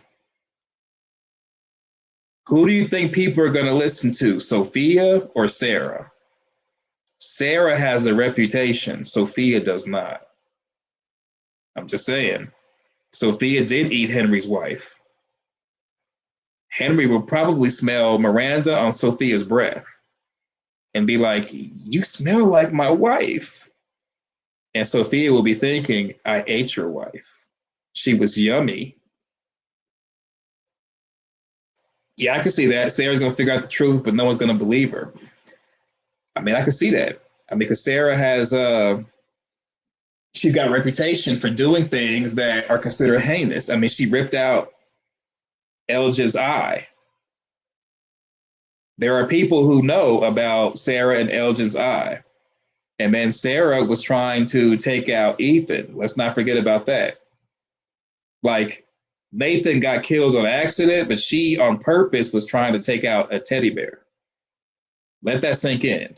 It's one thing for you to take out Toby, another to leave the door open. Sarah was getting ready to take the life of a teddy bear.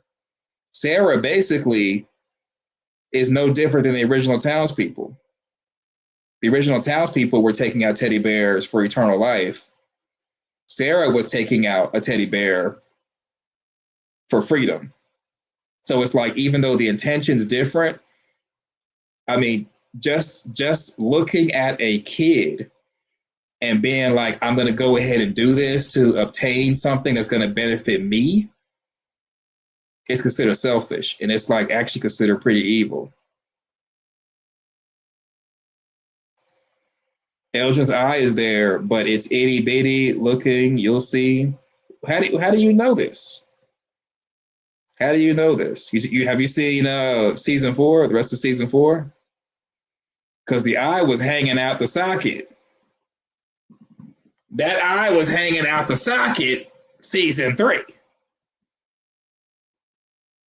Sophia and Yellow sort of tried that in the diner with Julie and Kenny. So I think Julie might already be thinking there is something up, even if unconsciously, I think the seed is there.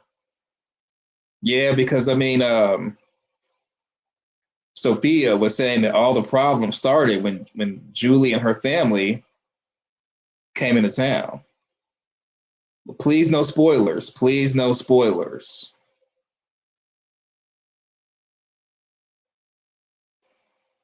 You plead the fifth. The fifth about what? Hold up, let me go to Raw's previous comments.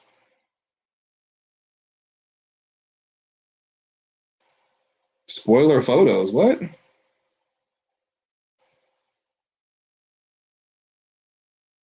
What photo promo?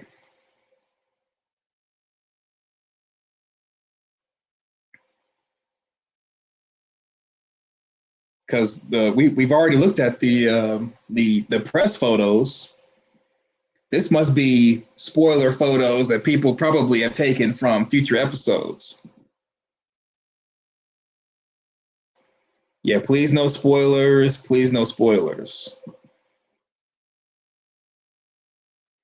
It's from MGM. What? On what? Their Instagram?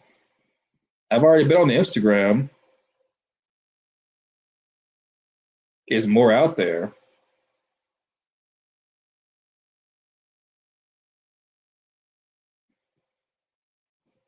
So you all are probably talking about Elgin, the actor playing Elgin. So on their Instagram, can't be.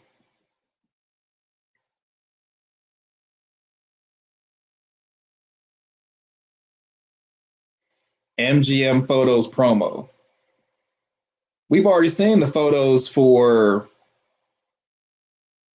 episode 6.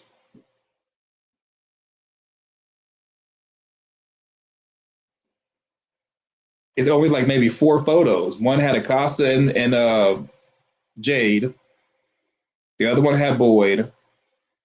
The other one had Donna with the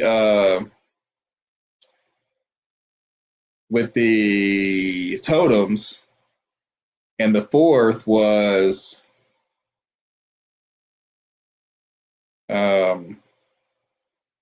Boyd and Jade and Acosta. Another one had Boyd and Jade.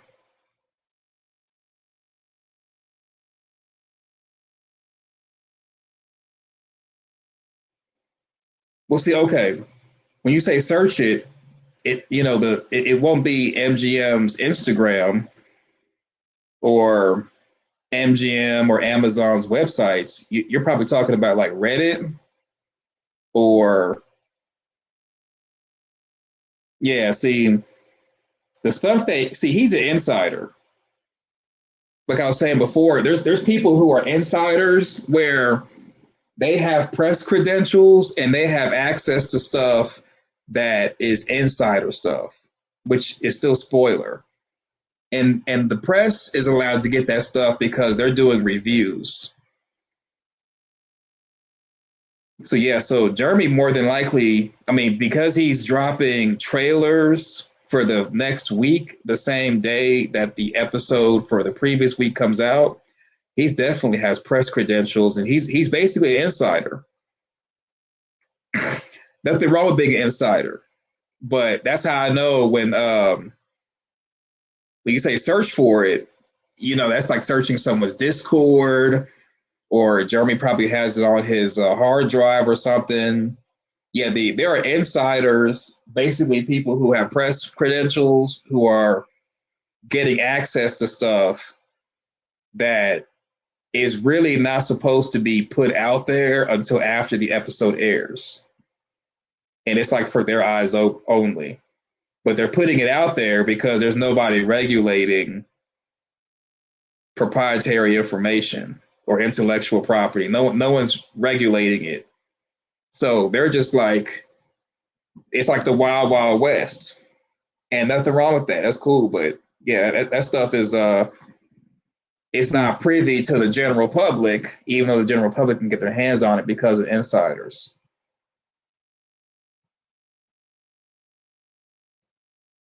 It's people right now who probably already have the entire season 5. Not necessarily the episode because they haven't like recorded them, but probably have the entire script, all 10 episodes of season 5.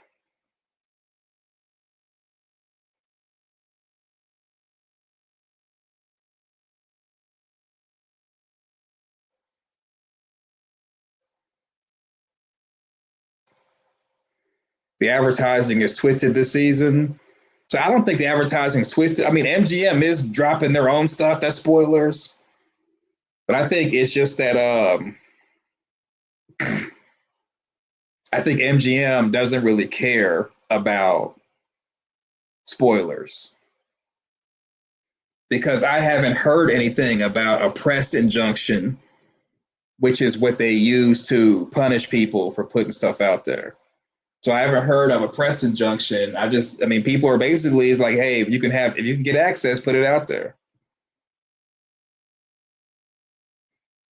MGM is dropping because they take too long to film this show. See, I don't know. I think MGM just doesn't really care.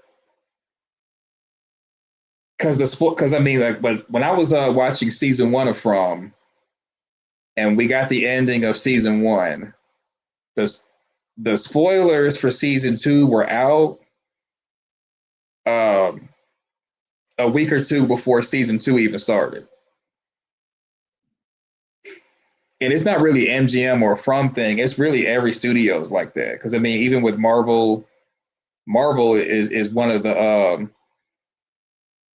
one company that they protect their stuff like a mama bear, and their leaks even get out. Like their leaks they basically shoot one scene 10 different ways so that when stuff does get leaked, you don't know what is real and what's going to be and what's fake.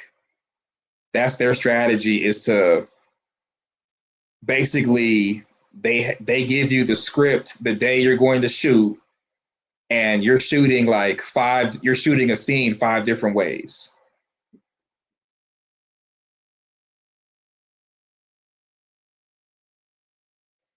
Because there's no way to there's just no way to prevent leaks. Like there's an actual X accounts, like that one guy, My Time to Shine, hello. He's an insider, and all he does is leak stuff. leak. So I mean, pretty much everybody leaks stuff. Everybody puts spoilers out there. That's just the way of the world as far as social media. There's people who they dedicate their lives to getting leaked information and then leaking it, or getting information and then leaking it.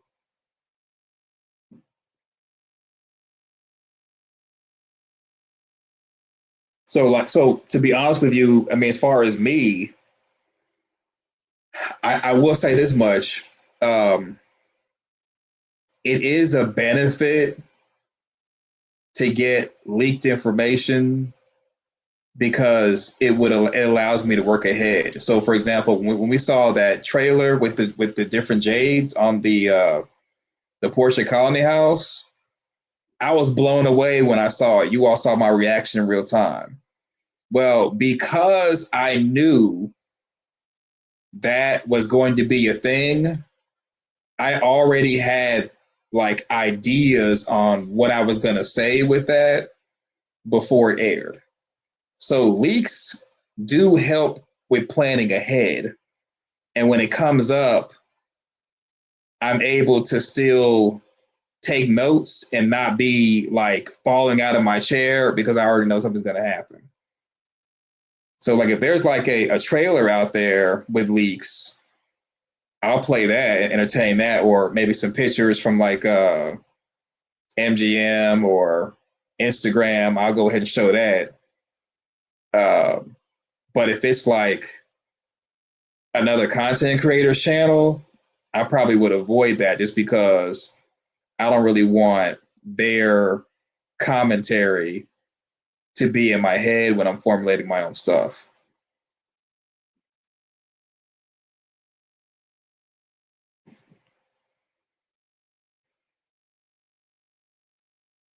Yeah, 3 may keep a secret if 2 of them are dead. Exactly.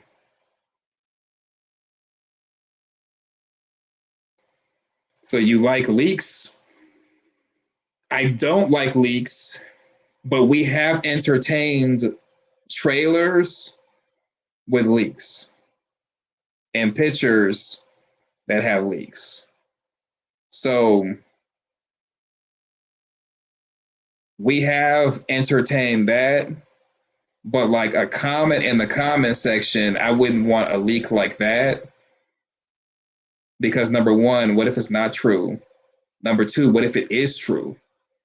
And it's like, well, dang, now we're just dropping spoilers. And then number three, it encourages other people to leak and put spoilers and stuff. And not last year, but 2024, there were people trying to put the entire season 3, episode 9 and 10 as a book in the comment section. And I'm like, that's not cool. Because if you're going to do that, at least put spoiler alert before you do that so that we have a choice whether we want to entertain it or not. People are not even doing that. Like the courtesy of spoiler alert is like gone when it comes to From. So if it's like a trailer with leaks or a picture with leaks, like from MGM Plus or MGM's Instagram, I'll entertain that. Or if it's like a trailer with leaks, okay, cool. But just not like a content creator making a video or someone putting a comment in the comment section. Because like it's kind of, I mean, it's more realistic to accept there's no way to 100% prevent people leaking stuff in the comment section. Like you'll hear me all the time ask somebody, hey, are you saying that is that a spoiler or a leak or something? Or is this your theory? And then somebody would say, oh, well, it's just my theory. But then like, there were people who put it's Brick who is the blue figure. It's not a statue. It's not Jade. It's Brick. And I'm like, what? How do you add it? Is that a theory or is that a spoiler? And they were saying, oh, it's a theory. But then it turned out to be a real thing. And then the actual episode, Brick was looking more like a corpse than blue, like we saw in the trailer. So it's just like, it's like, okay, obviously I'm gonna block you all because you're putting leaks. There's no way all of you all could have came with the same guess. It's one thing if one person did, based off what we saw in the trailer, but like when you got 5 different people, yeah, they're basically looking at stuff ahead and they're passing off leaked information as a spoiler. I mean, as a theory, because they don't want to be wrong and they want attention.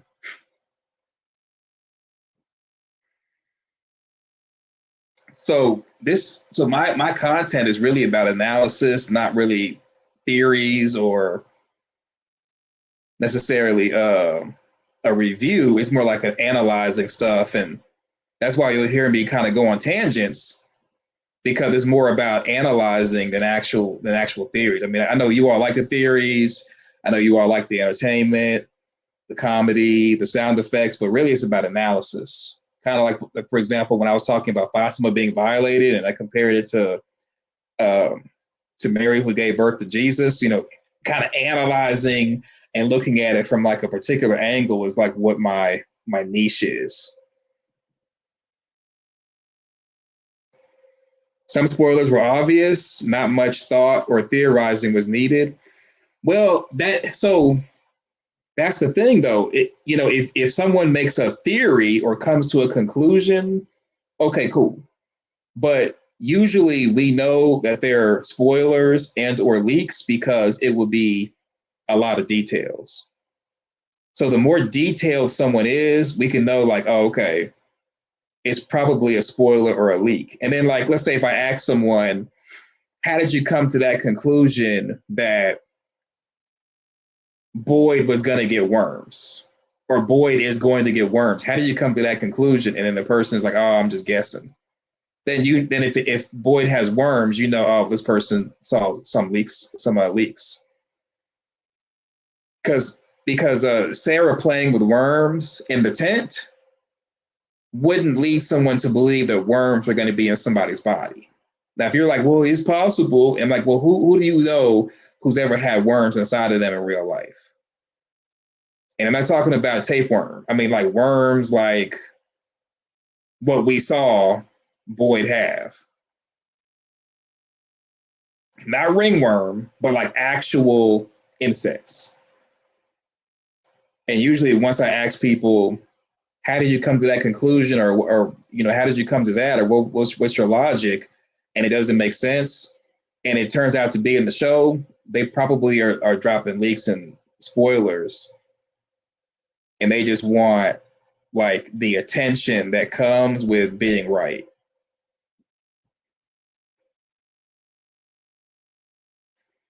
And where else can we get? Oh, the chat's just started speeding up. And where else can we get Mita is Martin? What do you mean? You mean as far as a comment that's crazy, or the meme? Because she's right here in the chat, right here. Here she go. I'm not into spoilers. The next season will be a long wait. Rather enjoy each episode, and we know it ends with season 5. Everyone, the show. Yeah. I hope that there's more to the story beyond season 5, like a movie or another series.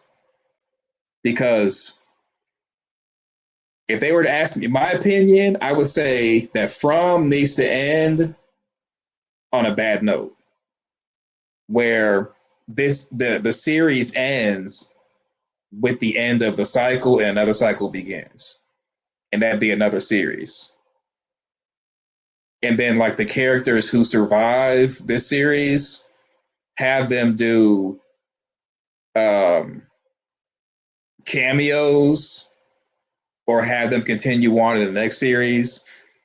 And like the next time we see Christy, she's an old woman who is in the forest, and she's like a healer, she's a healer basically, and she's just like, living by herself. Like her and Marielle didn't make it. Or have it to where Fatima is she basically lives at the Brundles, and some new characters go to the Brundles and they meet Fatima, and she's older or something.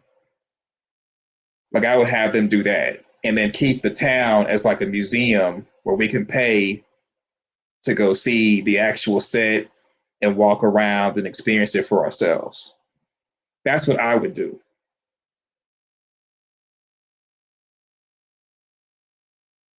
All right, see you next time. Thanks for coming.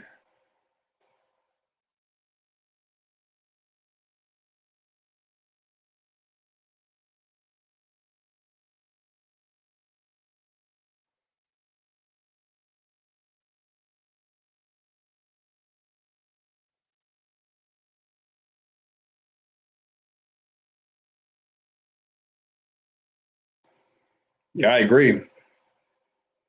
The quality has gone down. I think Marvel's gotten greedy.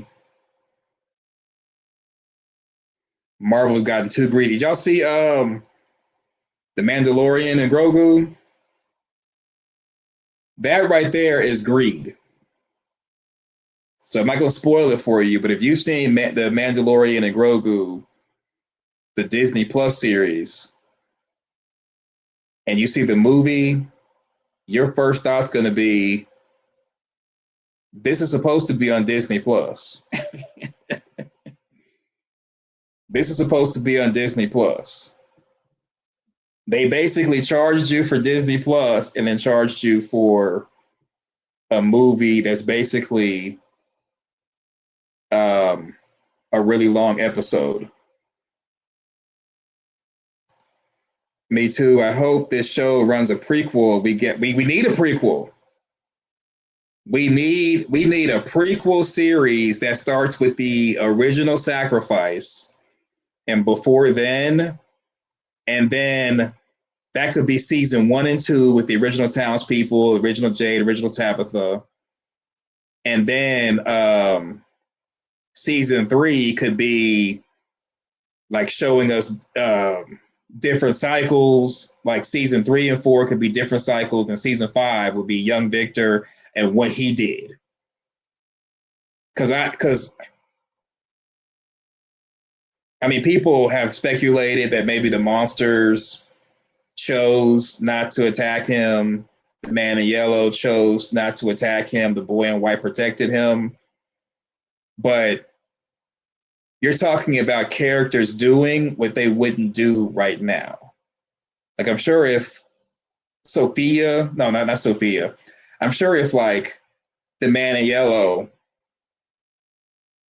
were to encounter people during or after the massacre, he would attack them unless it's a different man in yellow, like a different timeline or whatever. But we kind of deserve to know, how did Victor survive? What did he do? And maybe even understand, not just because of trauma, but why is it that he doesn't remember a lot of stuff? Like, I know we all think because of trauma and this and that, but it's got to be more to it, because Victor forgot he had a whole sister. That's a lot. Yeah, have you seen the movie though? Have you seen The Mandalorian Grogu? But then you realize he will look like Yoda when he gets older. Well, the Grogu has he has centuries before looking like Yoda.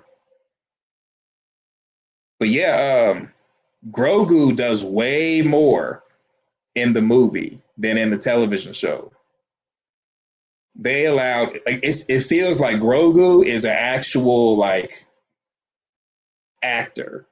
The amount of stuff they have him doing, as if like a mini person is an actor inside of Grogu as a costume. I really enjoyed that.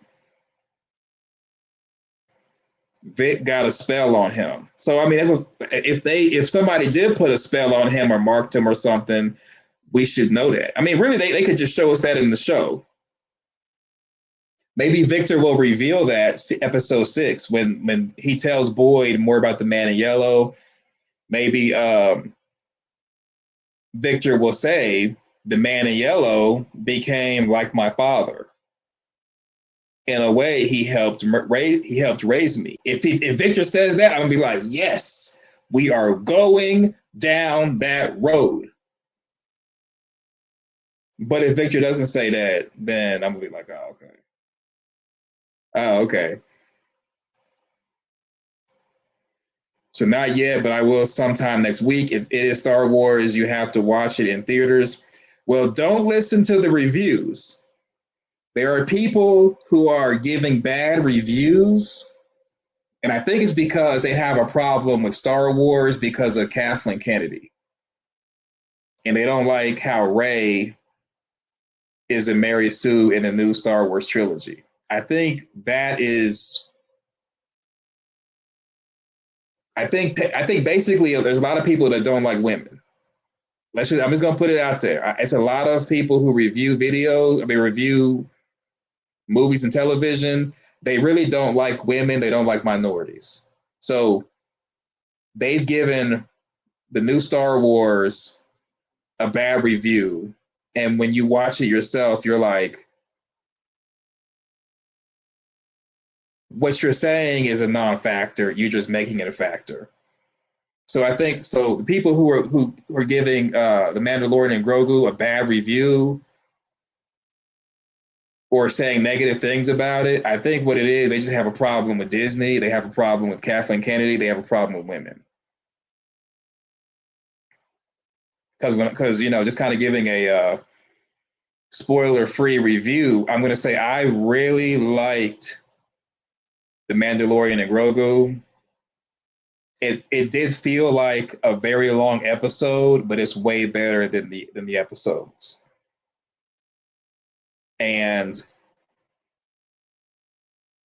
I think going forward, if they don't make any more movies and they do more television shows of Mandalorian, they need to just go like what they did in the movie, do that going forward. That should be like the new point to go forward, not continue on with how they did The Mandalorian. Because with the Mandalorian show, it became more about Mandalorians, not the Mandalorian. But then again, I think that could be perspective based, because the idea of the Mandalorian could be like talking about the Mandalorians as like a concept, not an individual Mandalorian. But they kind of moved away from the main Mandalorian in the show, and it kind of is going in the direction of all Mandalorians. If you've seen the Disney Plus show and you're current on that, you'll know what I'm talking about. Whereas the movie is focused on the main Mandalorian from season 1. So they should just do that. Like, go back to the roots and not dealing with the traditional Mandalorian versus the modern one. Just give us the main Mandalorian and Grogu and have him do stuff like that. Y'all like Star Wars? I was a kid when that movie came out, and no, it's boring to me. Well, I mean, there's more to Star Wars than the original trilogy. They got the prequels. They have the Disney Plus shows. Star Wars is more to it than just lightsabers and Skywalkers.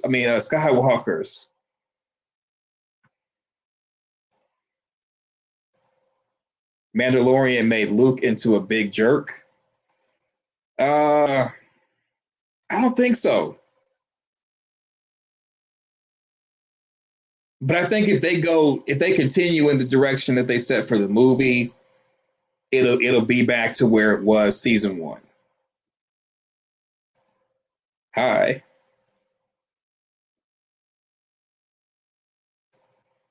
Indeed.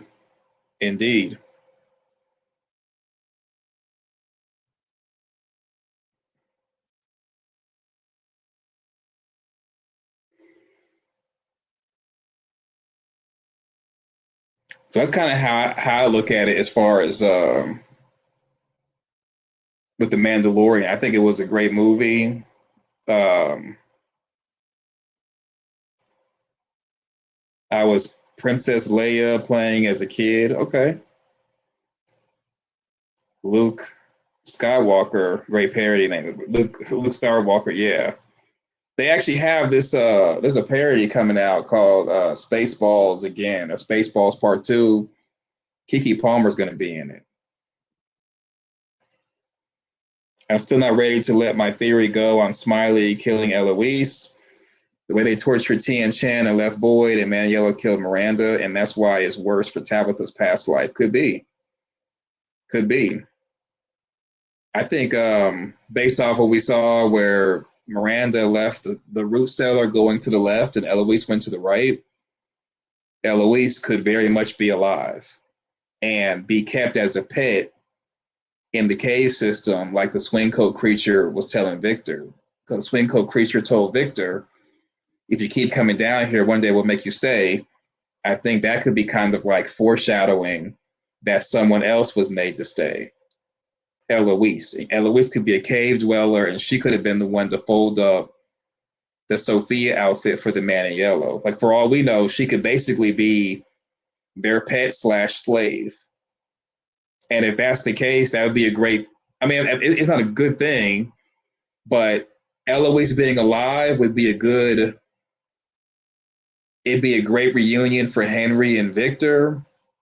And I think Eloise as a concept and as a character would be a great way to introduce more information about the monsters, the man in yellow, and like the evil side from somebody who basically is an insider.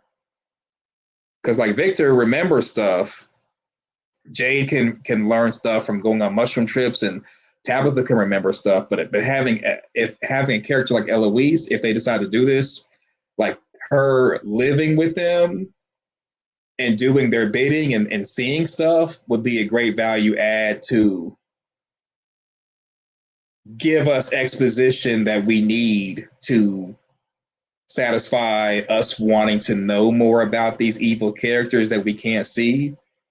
And I think it would give a great end to Victor's arc of feeling guilty and not protecting his sister. And then it will also help out Henry too, because 40 plus years ago, Henry lost his whole family.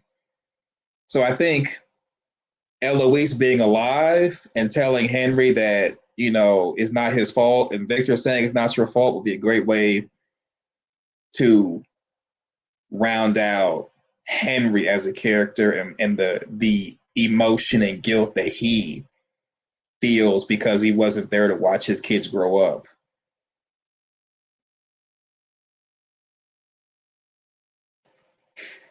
I think MGM should do a poll of the ages of people that watch From. I think we're all 30 plus. Because the younger generation, they're focused on in real life live streams and playing video games, content that does skits, and really just TikTok. So with From really picked up viewership by us talking about it on like YouTube. I don't think anybody who is under the age of 30 really likes watching videos or live streams like this, where we're talking about movies and television. I think the younger people are more interested in like influencers, streamers, and stuff like that. I'm not 30 or plus, not to give bean soup theory. Younger are on Roblox and TLC train wrecks. Yeah, they are. Like, what appeals to the younger generation is stuff that's like less about using your brain and more stuff like pop the balloon dating shows or TikTok dances or the the skits, like the relationship skits. They like stuff like that. And playing video games, they like stuff like that. As far as under the age of 30. And what's one fun fact is when I do a pre-show and a show, like how I use OBS and stuff with the sound effects and cracking jokes and using the red line, the circle stuff, and the zoom in and zoom out. I got all that from watching streamers that appeal to teenagers. That's the reason why I'm the only one that does it. Because as far as in the From community, really only person that really does it, period, who streams, who's not playing video games or going over sports or whatever. Because what I've done to structure my streaming, besides the chit chat streams or whatever, is focused on stuff that appeals to younger people, but doing it for like older audience. Because even with the idea of a chit chat stream, this is something that streamers do. When I say streamers, I'm talking about people who they're on Twitch and all they do is stream like 24/7. They sleep on their stream and stuff. Most of the ideas I have come from streamers whose content is geared towards like teenagers. So like me putting on music and keeping the stream open, I got that from streamers on Twitch, and it's another streaming platform that does that. I forgot the name of it, but like I got that from them.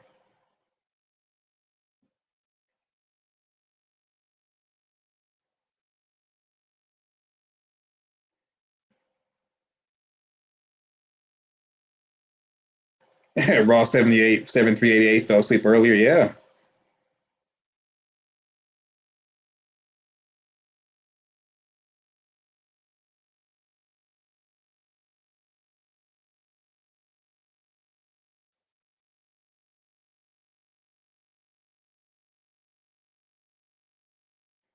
Mm-hmm.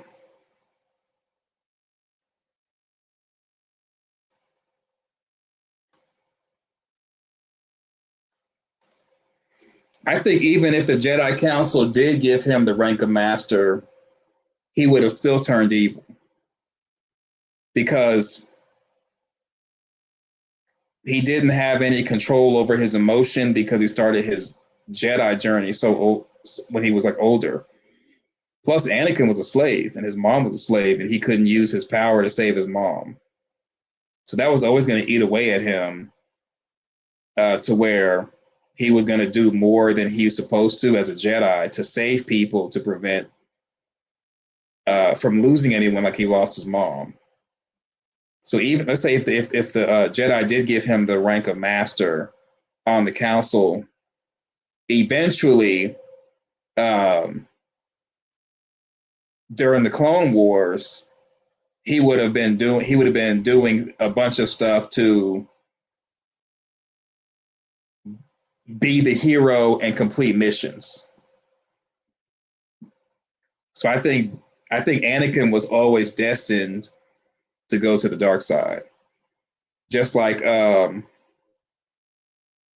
if you kind of question that logic, look at Luke Skywalker before Disney took over. So Luke never completed his training and stopped his training to save his friends. Luke also started becoming a Jedi later on in life. Well, Luke never defeated anybody.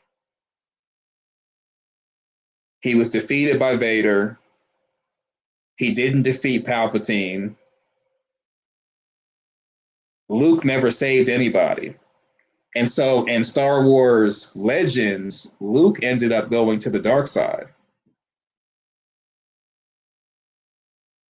And he did that because he wanted more power and didn't want to be weak. Because he never wanted to complete his training, because he would rather stop his training and go save somebody. But then whenever he would go to try to save someone in Star Wars Legends, he would always fail. So he used the Sith holocrons to tap into the dark side to be more powerful. And he became a dark side user, and eventually came back to the light. Now that's Star Wars Legends, but in canon, he just went to that one planet that Rey went to, and he just was like by himself, which doesn't make sense because Luke would not isolate himself or run away from a fight. So they retconned that and made it to where he just was isolated, living by himself. And then when Rey showed up, Rey instantly was more powerful than him and was drawn to the dark side because she's Palpatine's granddaughter.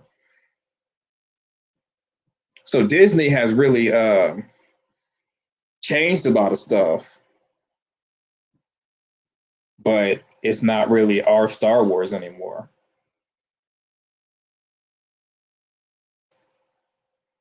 You got to restart your modem. Uh-oh. That's why Yoda had reservations about Anakin, too conflicted. Yeah, same thing with Luke. And so if you think about it, okay, and you know, it makes sense.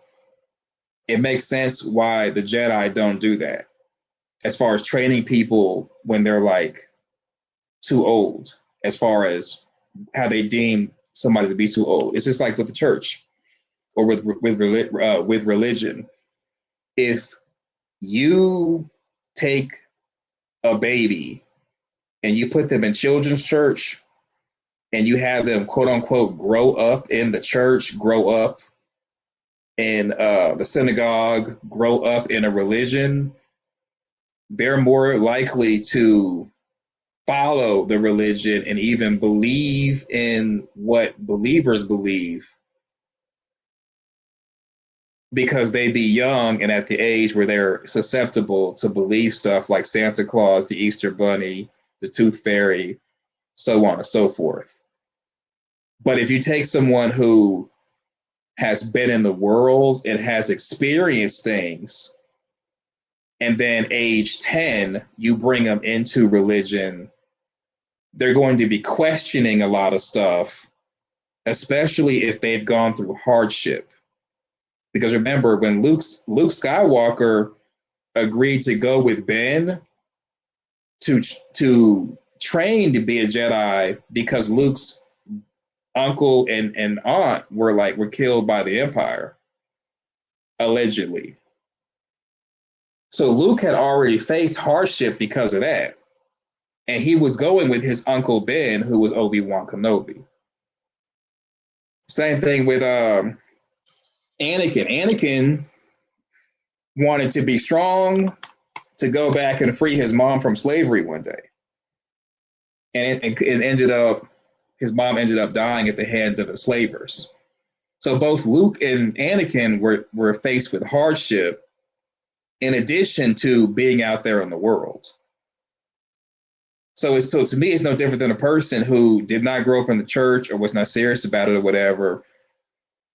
And then they end up going to church because they have a problem they want God to help with.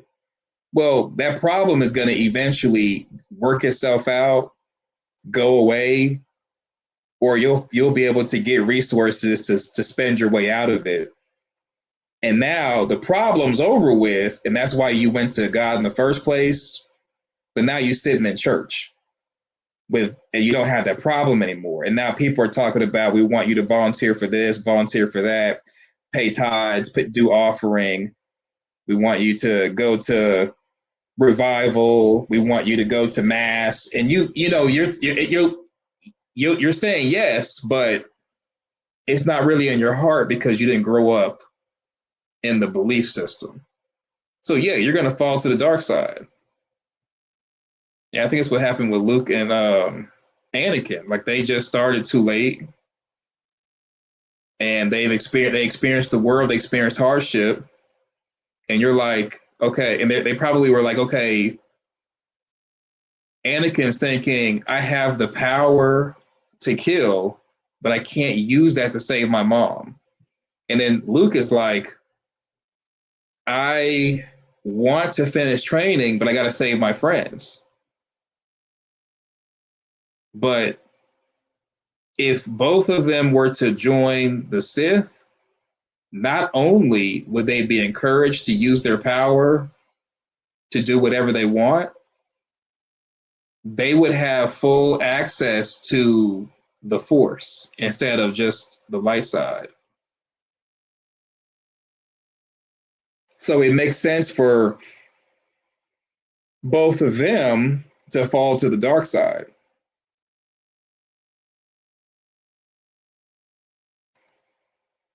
The spinoffs goes in the past. The real Star Wars is the future. I know I'm going to like it, but it's too much more. Yeah.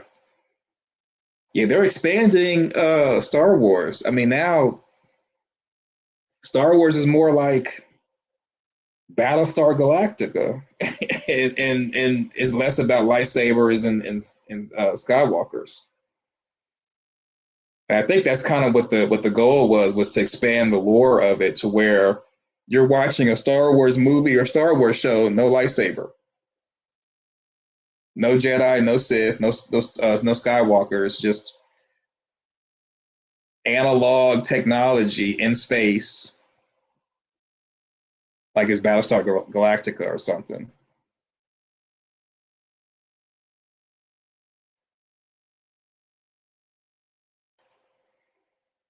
Get it? Well, Luke definitely did not. And as far as Ahsoka, she initially did not because Luke went to the dark side. No, not Luke, but Anakin left the order. No, Ahsoka left the order first. Ahsoka left the order first, and then she came face to face with Darth Vader and got beat by him. And then here comes Order 66, and Ahsoka went into hiding. So yeah, Ahsoka never formally completed the Jedi training, which was, and so they retconned Luke. Remember, Luke was training Grogu during the Disney Plus, and I'm like, well, Luke was trying to rebuild the Jedi Order, and Ahsoka was like there. And I think the show flirted with the idea that Luke and Ahsoka had something going on, like romantically at one point. I don't remember that much, but yeah, they never completed their former Jedi training.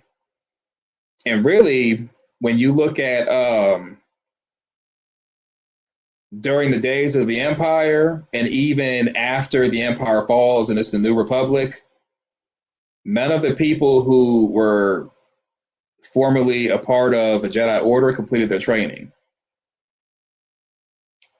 Well, you do have like Jedi Masters or whatever, but it seems like every time they introduce a Jedi Master, the Jedi Master gets killed. Have y'all seen the show Maul Shadow Lord? Have y'all seen that yet?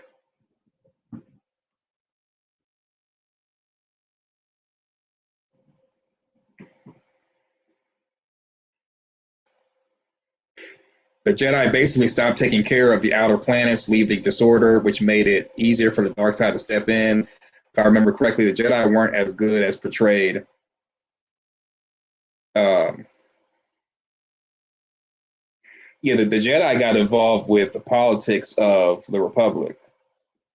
And they were supposed to be peacekeepers, but then turned into getting involved with politics. And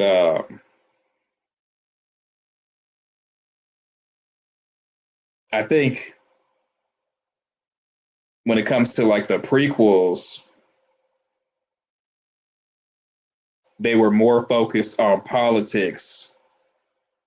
Well, no, they became arrogant because they never fathomed that the Sith could survive.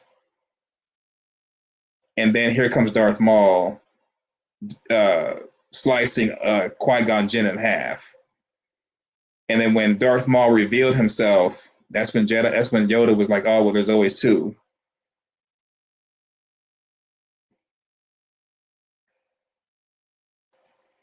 Seemed too righteous, for lack of a better word for me. Both were filled with emotions. Yeah,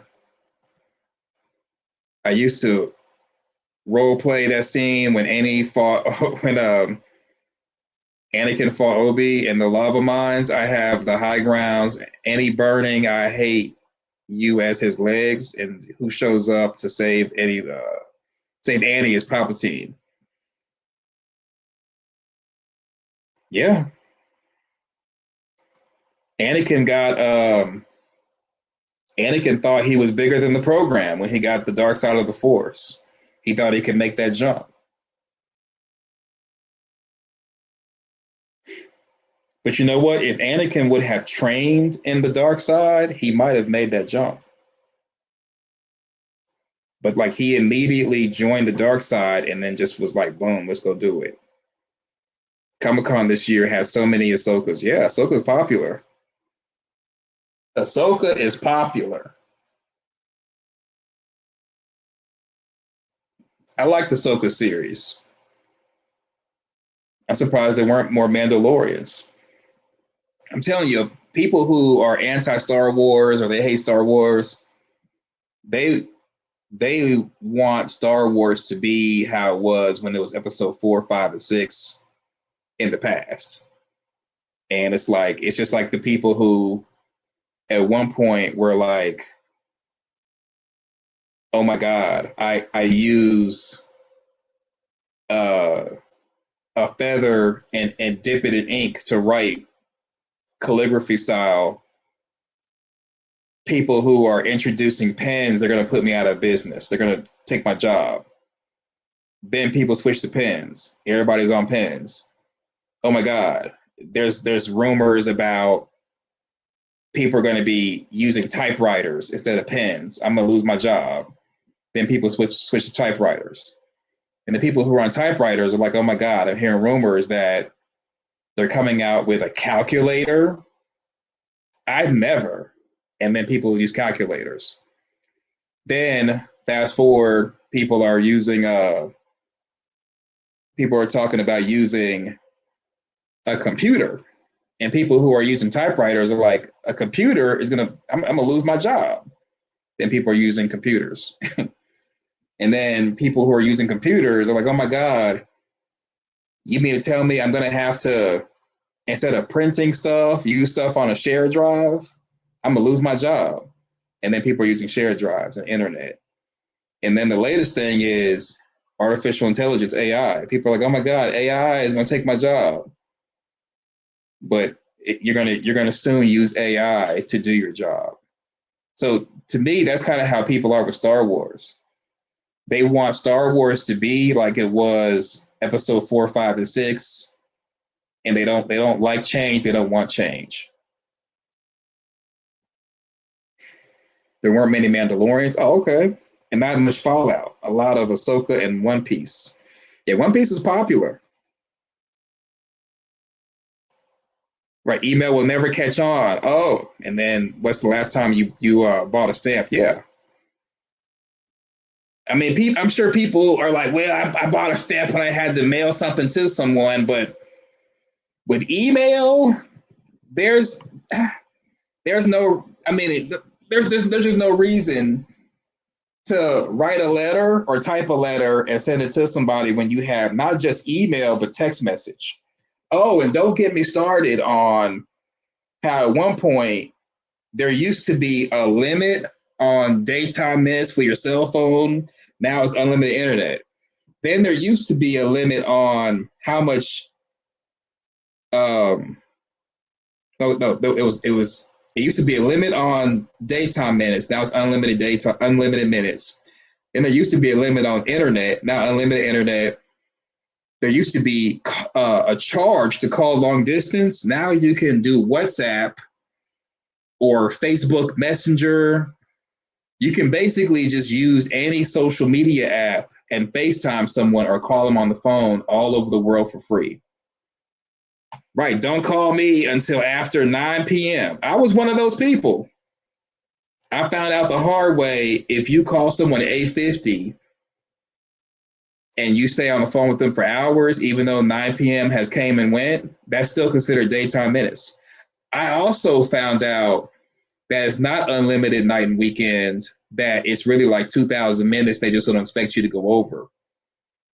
Because I went over on my night and weekend minutes, and I'm like, this is crap.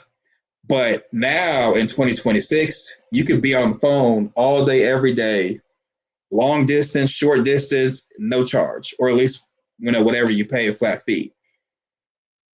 Right, star 69. Yep, times have changed.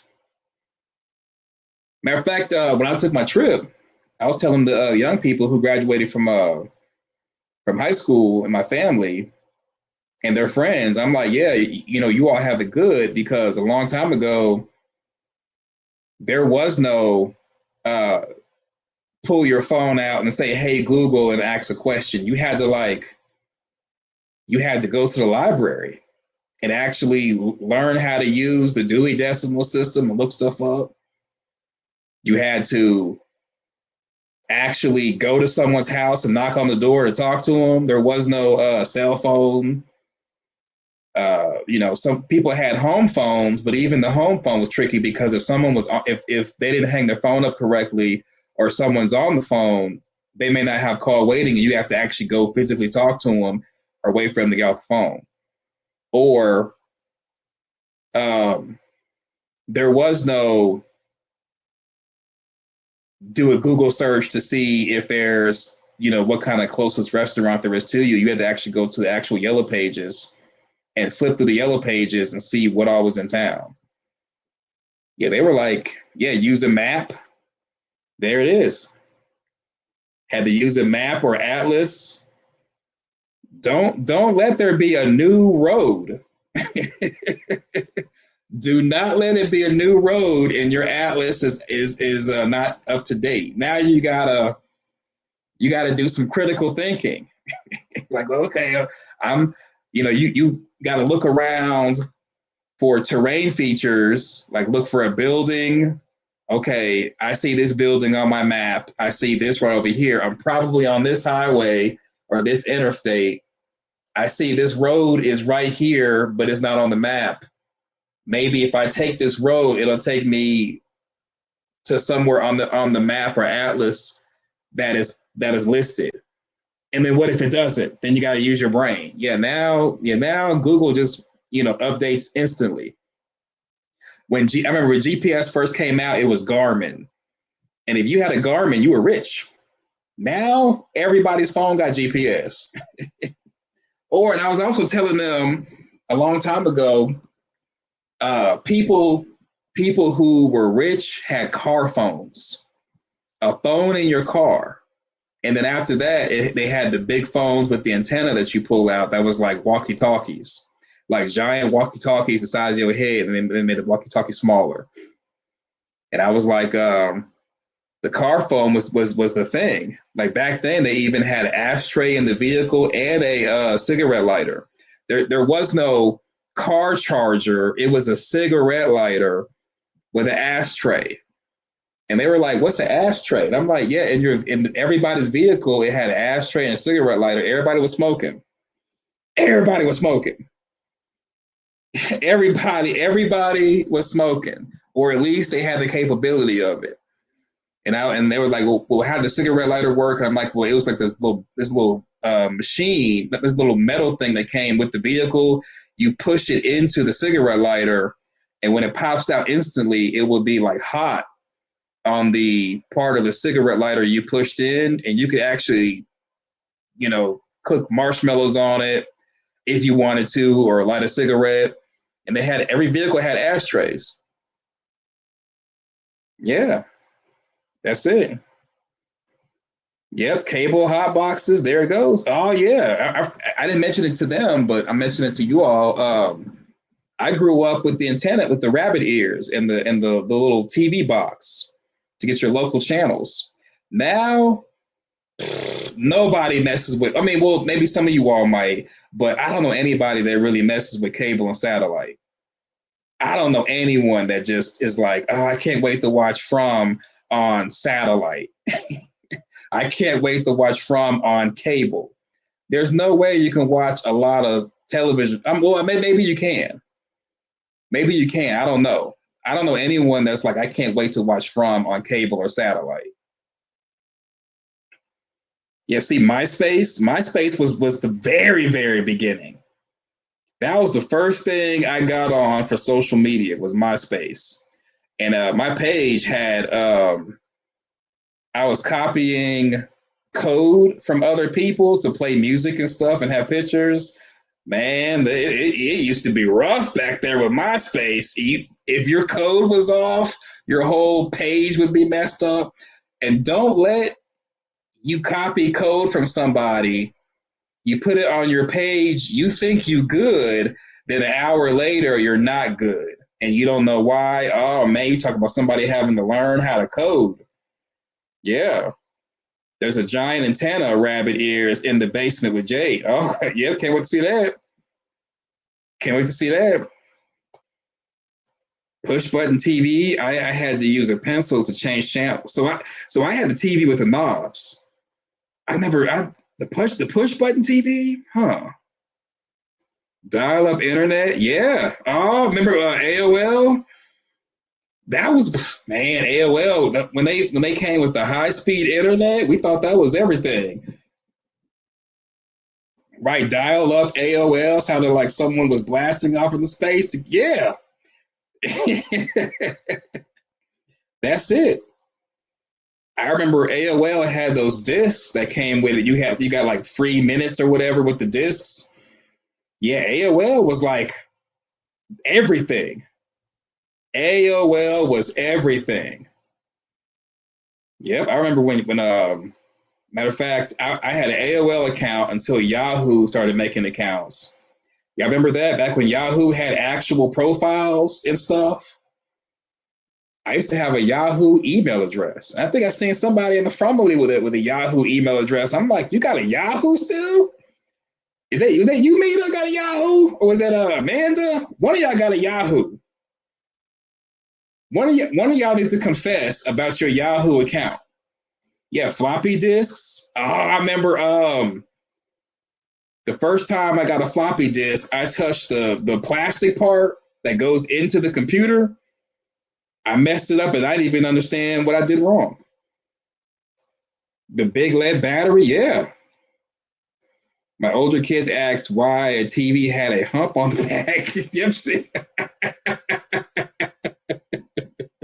Yeah, you know what? Now that I think about it, you had to have a TV.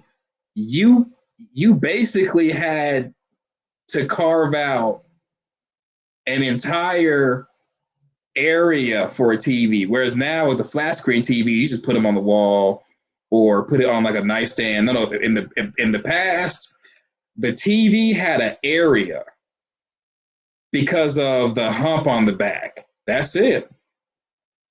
That's it. Hotmail. Oh my God. Do you got a Hotmail? Man, I'm starting looking at y'all's email addresses.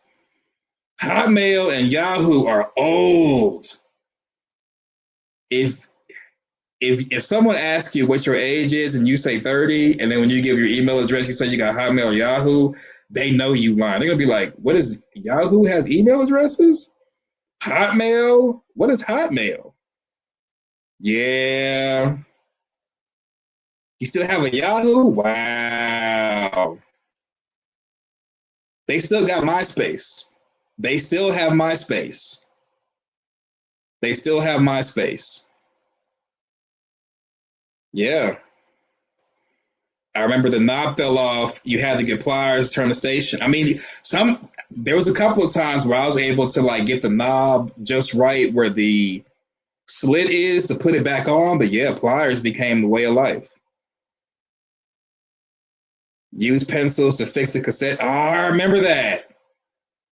Yeah, because they had the tape that came out. Yeah, I remember that. I forgot about that. Yeah. I remember having a list of numbers for my beeper. A beeper. Yes. That's it. We dropped cable a while ago, but we have kept a landline. We never use it, but just in case. Yeah. Only that shows the age. Just in case landline.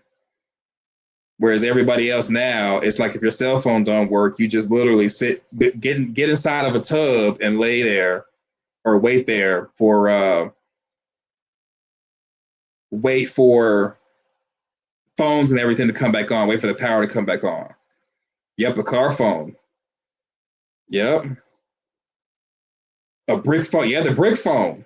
I personally have never owned a car phone or a brick phone. I just saw them. I saw them on TV. I've never been able to do that. I remember they used to have the bootlegs music and the bootleg DVDs. That's how I first saw the. Matter of fact, my first bootleg DVD. What movie was that? I think it was Indiana Jones. I was like, what? You can bootleg DVDs?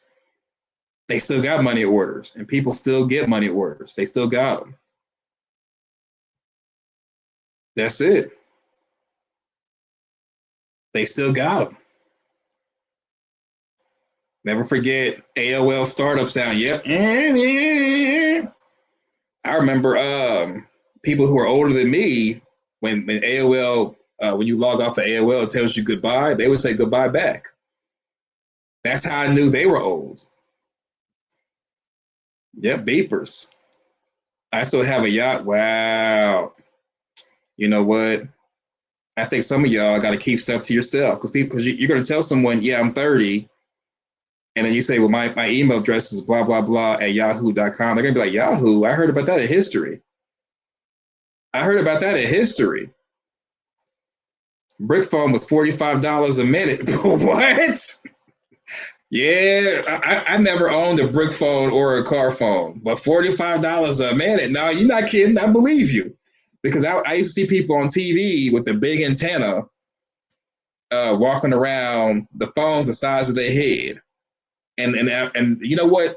I did see one of the phones in Sears. I saw a brick phone in Sears, but it was like for display. I picked it up and it was heavy. And I'm like, ain't no way. Ain't no way. Ain't no way. It was heavy. Push button TVs. They used to have push button cell phones. Holding a cassette player up to the speakers to record. Yeah, that's it. Yeah. What you know? That's, yeah, bootleg.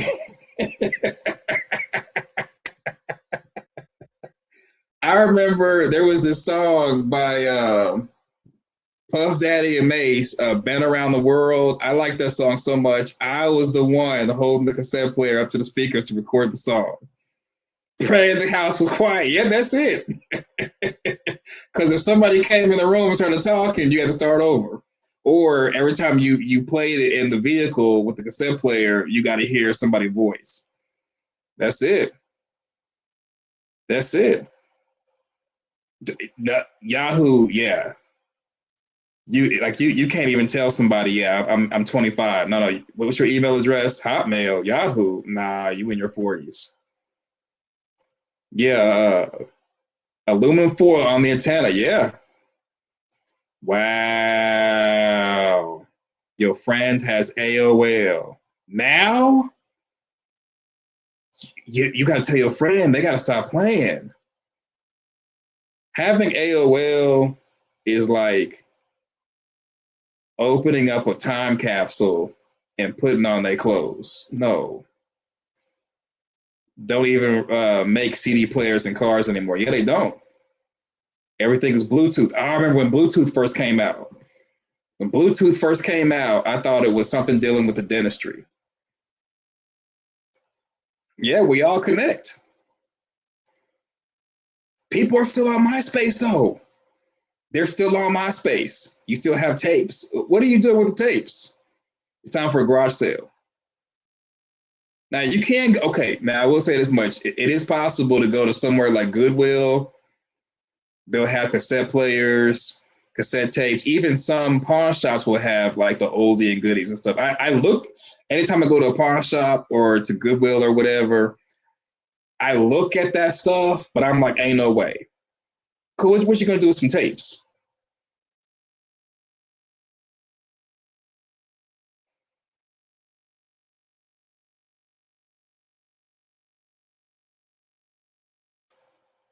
There was a cord on the car phones.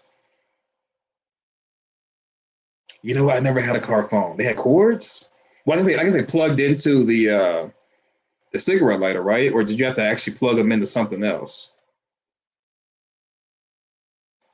Rotary phones, yeah. And see, if you put your finger in the wrong hole and go over, you would get the wrong number. I remember calling somebody, it was a wrong number, and they were trying to help me figure out the right number. I'm like, no, I'm hanging up.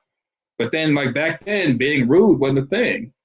But you could be rude. Like if you were arguing with somebody, you could actually take the receiver and hang up really, really hard and actually make an effect. Now you can't do that. Now you can't just hang up on somebody and they hear the loud boop. You can't do that anymore.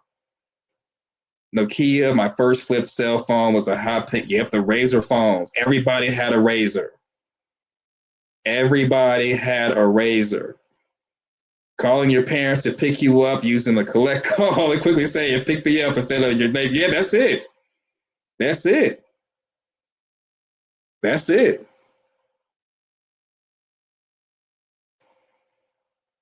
Had a long phone cord to walk around the house. Oh, I've done that before. If you spin around or you walk in the same direction you were going in, you're like wrapped up like a mummy. That's it. The 500-foot cord. You all around the house. Yeah.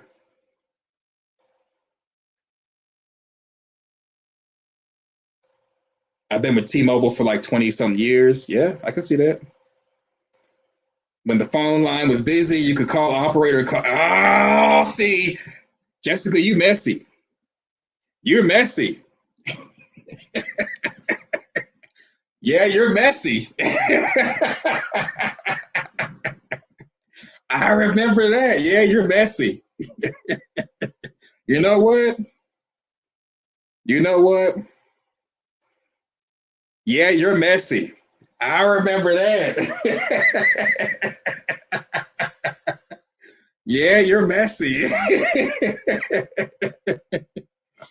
Oh man. Yeah, that's I remember the call interrupt. If you all have never heard of or used the call interrupt, you have not lived. You have not lived if you've never heard of or used call interrupt. I'm talking like back when I was in maybe like junior high. How many little kid relationships, call somebody, the phone busy, call the operator and be like, hey, can you interrupt the call? Sometimes the operator will be like, I'm hearing them having a conversation. I can't tell you what they're saying. Sometimes the operator will be like, hey, whoever it is, they're in a relationship. You may want to move on. I'm like, oh my God. Or sometimes the operator would actually interrupt the call. And then when the other person, the call would be interrupted, and then the girl would be like, hello? Like, who's you on the phone with? Oh yeah, Jessica, you messy.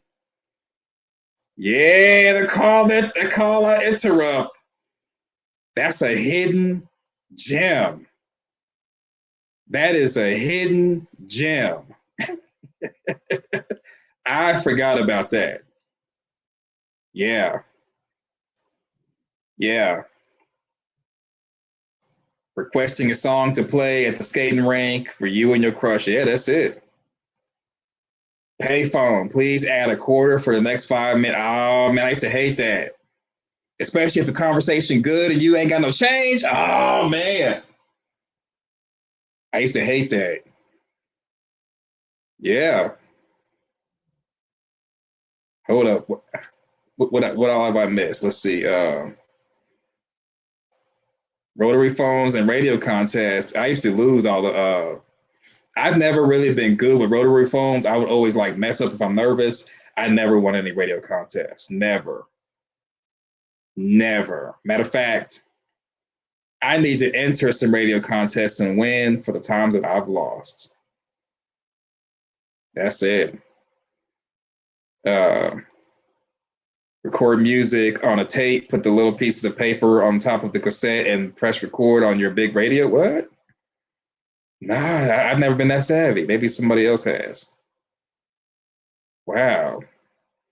I tried to log into MySpace a couple of years ago. They still got MySpace. Remember they used to have Tom on everybody's account? They still got MySpace. You can buy radios online, new ones with cassette. What? Who? House of Mystics. Why? Why? Cassette? Why do they even make those? They taking y'all's money.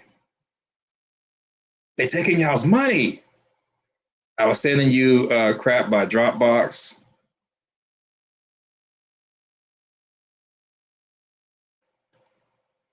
Speaking of hurting ourselves, how was your foot? What? Oh. I'm a big streamer. I cut the cord. My mom won't said she'd rather watch TV the old way.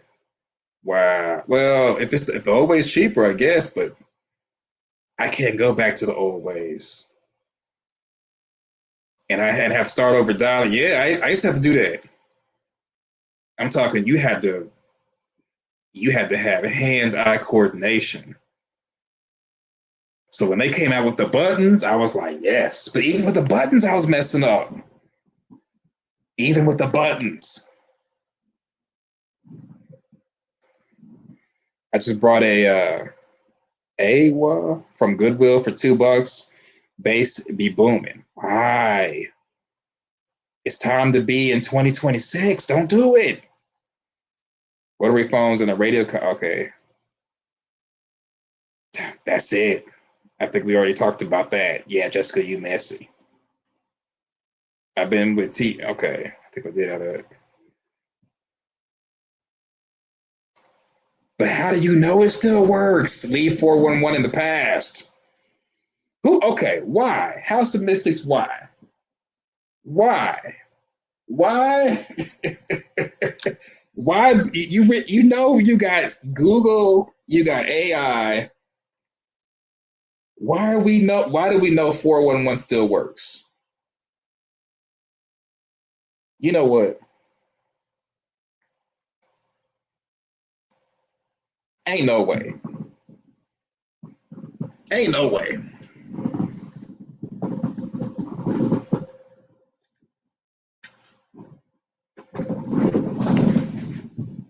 Ain't no way.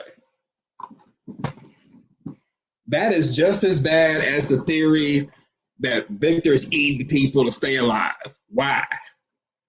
Why, oh, why? Why, oh, why? Wow.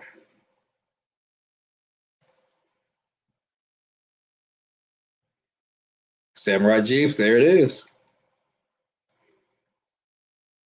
Yeah, Jessica's is messy. Got an emergency, interrupt the call, please. You don't want nothing. Remember when you was old enough to get calls and you called the time and temperature so the phone wouldn't ring and wake anybody else up? What?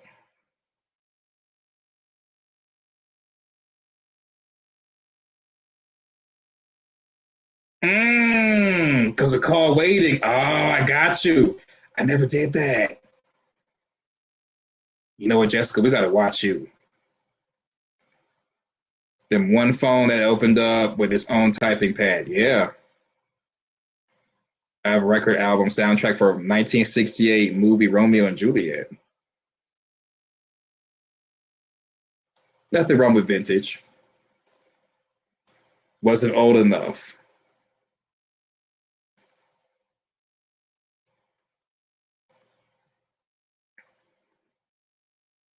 Some of y'all, man. Some of y'all.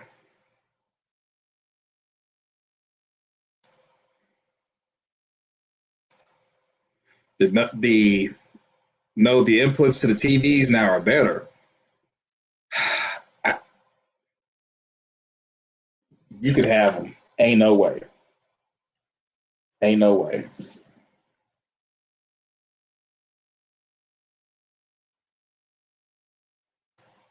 That's when you call collect. But see, people be mad at you though. Dr. Ruth.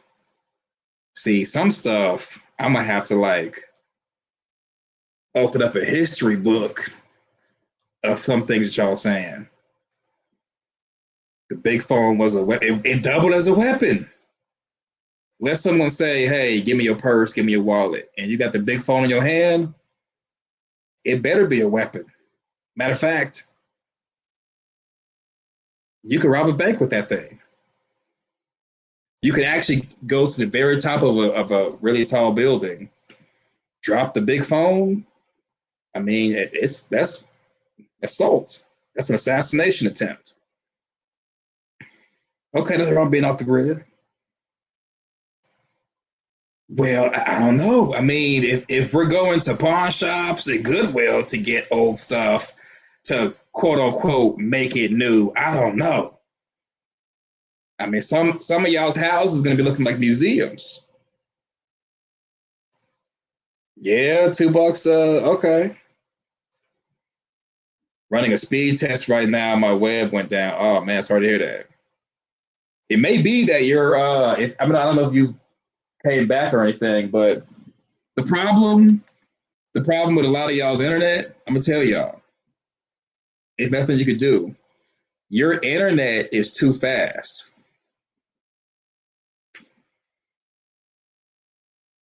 Your internet, whoever your internet provider is too fast, and there's nothing you could do about it. That's why your web went down, because your internet is probably high speed, and YouTube doesn't do high speed for upload or download. Like, it is possible to have like really good quality videos,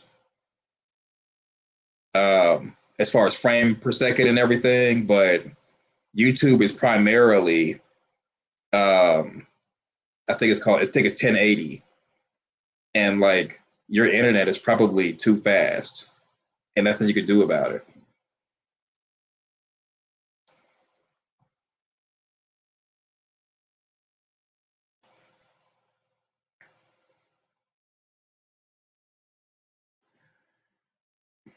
Okay. Yeah, the operator thing, I forgot about that.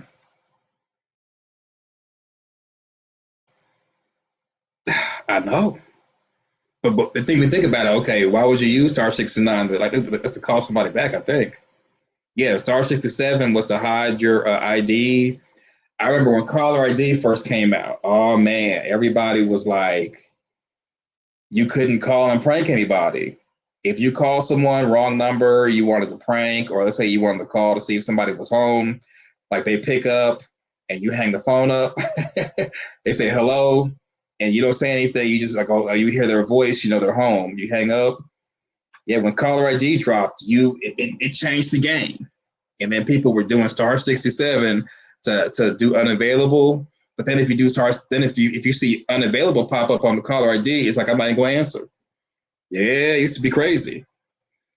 Victor would be so left behind in the real world with all the tech. Yeah, that's what I'm saying. Like I said before, earlier, that even if Victor were to quote unquote go to the real world, he'd be useless, because the last time that he knew relevant information was like, let's say, early 80s, late 70s, early 80s. If he goes back into Fromville in 2026, he couldn't get a job. He can't type. He probably can't even think fast. He won't even be able to just simply go to a fast food place and order something. The menu would overwhelm him.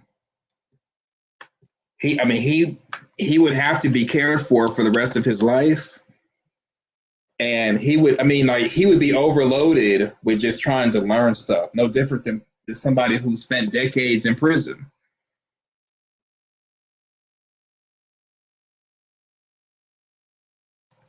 Playing pool for 25 cents, man, it's $1 now. Some places $1.25. Yeah, some of you all, you're gonna say you're 25, but then when you say playing pool for 25 cents, people are gonna be like, what? And then don't say something like gas used to be 25 cents. Oh man. Payphone was a dime. Depends on where you were. Yeah, pick up the phone and listen to this conversation. Yeah, I remember that. Yeah, you had to, like, when you're talking to someone, you had to be like, hey, be quiet for a second. And you had to push mute and listen really, really hard. If you hear breathing, you're talking to somebody, you got to tell them, hey, press mute right quick, or press mute. Then you press mute and you got to listen really hard if you hear breathing, or you hear background noise, or you hear something brushing up against the receiver, somebody listening. Yep, call waiting. Mm-hmm. Call the weather and time. It's been so long.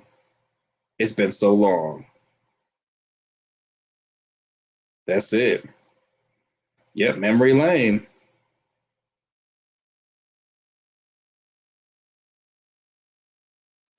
Yep, is your refrigerator running? You better go catch it. A pool hustler. Uh-oh. Yeah, prank calls, block your number and go. That's it. Star 67 to block your number. You pulling a Bart Simpson calling the bar. I have records older than me. Wow. Yep. Who used to go outside and play? Yeah. Prank call was a lot of fun. Used to light fireworks and throw them into whoa. Back when there was one lane road. You know what, Jessica? I think you should be studied. I think it's official. You should be studied. Somebody call the government. We need someone to study Jessica.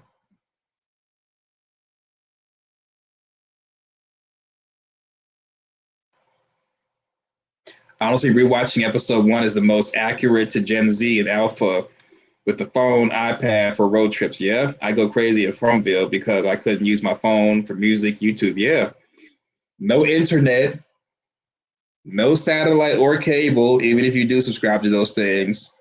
You can't order fast food. You can't do a restaurant. You can't go to a grocery store. Even if you do hunt animals, there's only so many bullets in town because Boyd is hoarding all the bullets. And even if you do go hunt, you can't spend the night out there because something may happen. And there's not many animals to hunt. If you do hunt an animal, you got to share with the township or you got to share with the town or share with Colony House. Not to mention, let's say you just want to go on vacation and go shopping. Your vacation is going to the root cellar. Your vacation is going possibly to the greenhouse at Colony House. Your vacation is walking the highway behind Colony House, but you can't be out there too long because if it gets dark, you're done. Yep. If you want to go swim around in water, the Brundles, people are probably using the bathroom in the Brundles, and then you can't go to the Lake of Tears, but if something pulls you under, yeah, it's going to suck. What's crazy is you'll be in From Bill, and you'll be upset because you can't watch From.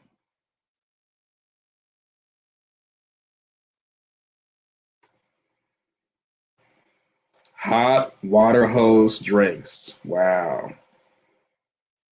To grow up on 8 tracks, all about religion all day. Ouch. Yep, meeting people in person. Now they got filters. They got a whole bunch of stuff.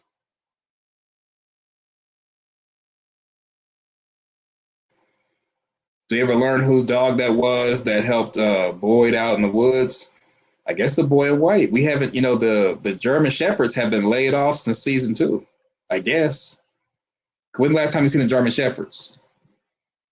Season 2 at the very end when Boyd was like, "You will not break me," and the dog ran off. I think the dog had told the cowboy monster what Boyd said.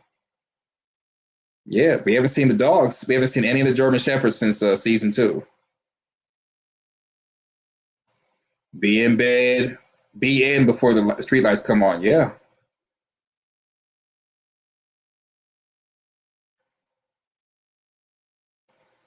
How do you know?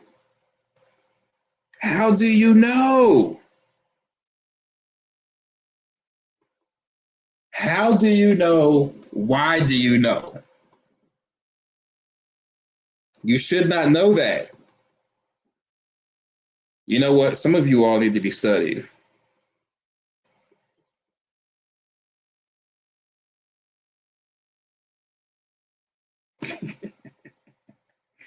I know who you are, and I saw what you did.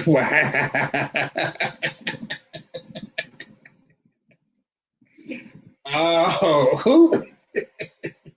You know what? You know what? Who does that? Who has done that? I know who you are. I know you did. You know what? You get cussed out for that. You would get cussed out for that. I know who you are. I saw what you did. What?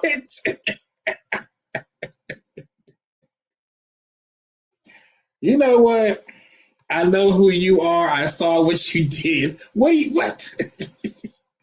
Yeah, it would go from a family-friendly situation to you getting cussed out, we fight. I know who you are. I saw what you did.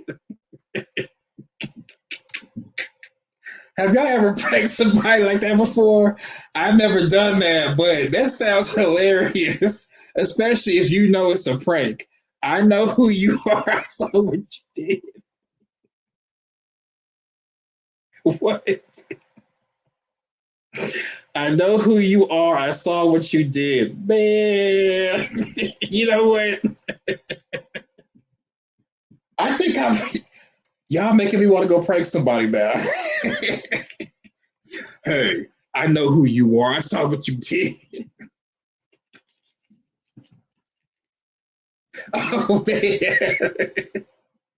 You know what? I feel like I just got through listening to you all prank people.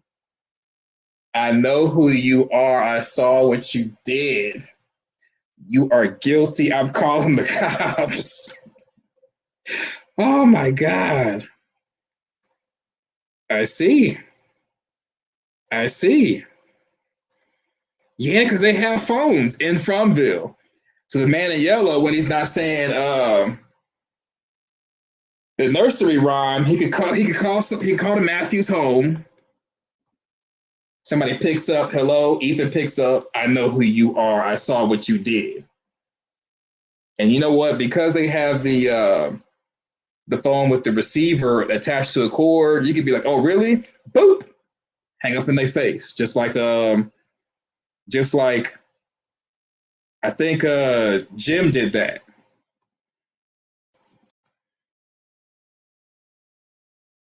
Man, I mean, I know who you are. I saw what you did.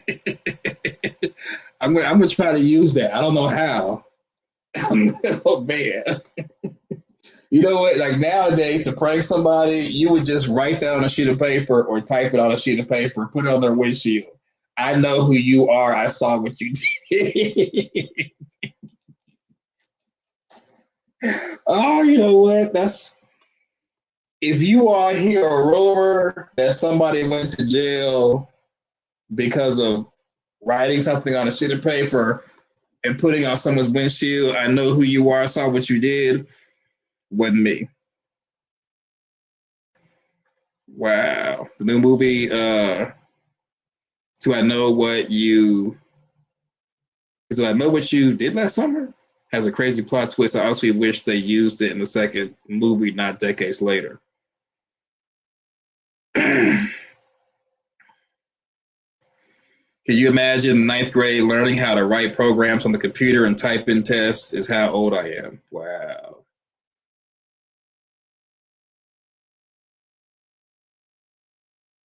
I know who you are. I know what you did. Call me. Help. Wait a minute. Water. Oh, I forgot about water beds.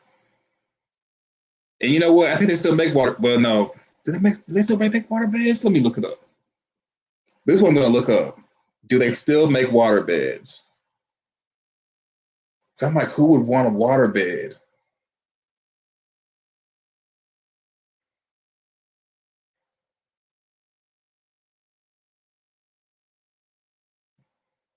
I remember I knew some kids who had a water bed.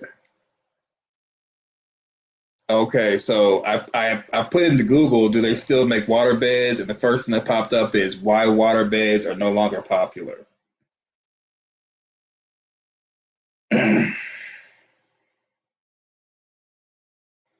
Oh, so apparently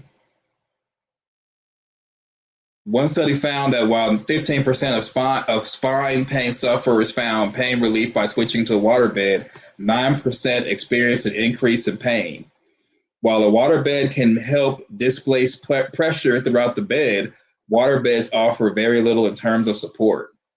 Well, now you know. Oh, so the inside of waterbeds grow mold. You could use a waterbed conditioner with water to prevent the waterbed from getting moldy. Oh, man. How often do you change the water in a waterbed? Oh, only when you need to move it. Okay. That's crazy. So I'm wondering, do they still make waterbeds?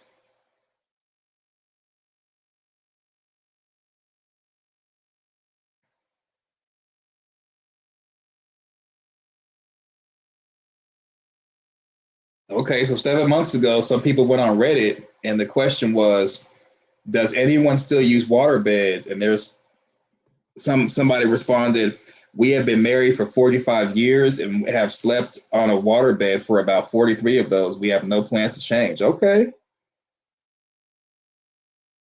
Okay, so there's a website called waterbeds.com. Okay, so you can apparently still buy a waterbed.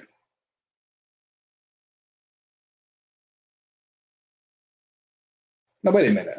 It's called waterbeds.com, but I don't think they sell waterbeds. Yeah, I don't think waterbeds are a thing anymore.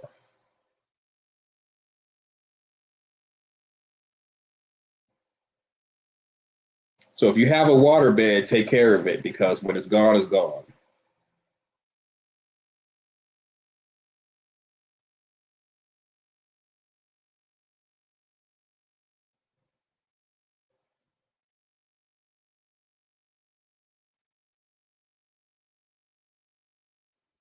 Yeah, they got a waterbed mattress, but not actual waterbeds.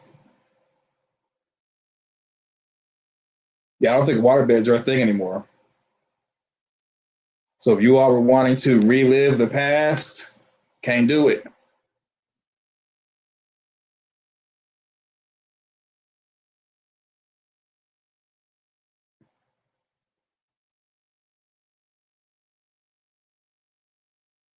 Okay, so Lisa, I got your email. I'll probably look at that and channel membership whenever I get around to it one day.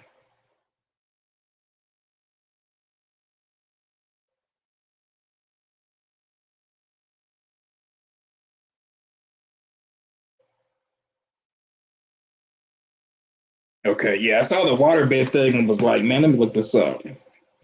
Because who would want a waterbed? I'm like behind on these comments. Waterbeds suck. I'm looking it up. Waterbeds suck.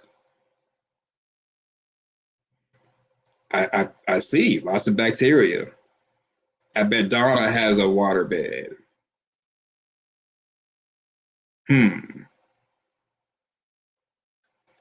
I had a twin size. I didn't know they'd been that small. Mom and dad had a king one. We used to put the water hose through windows to fill. Wow.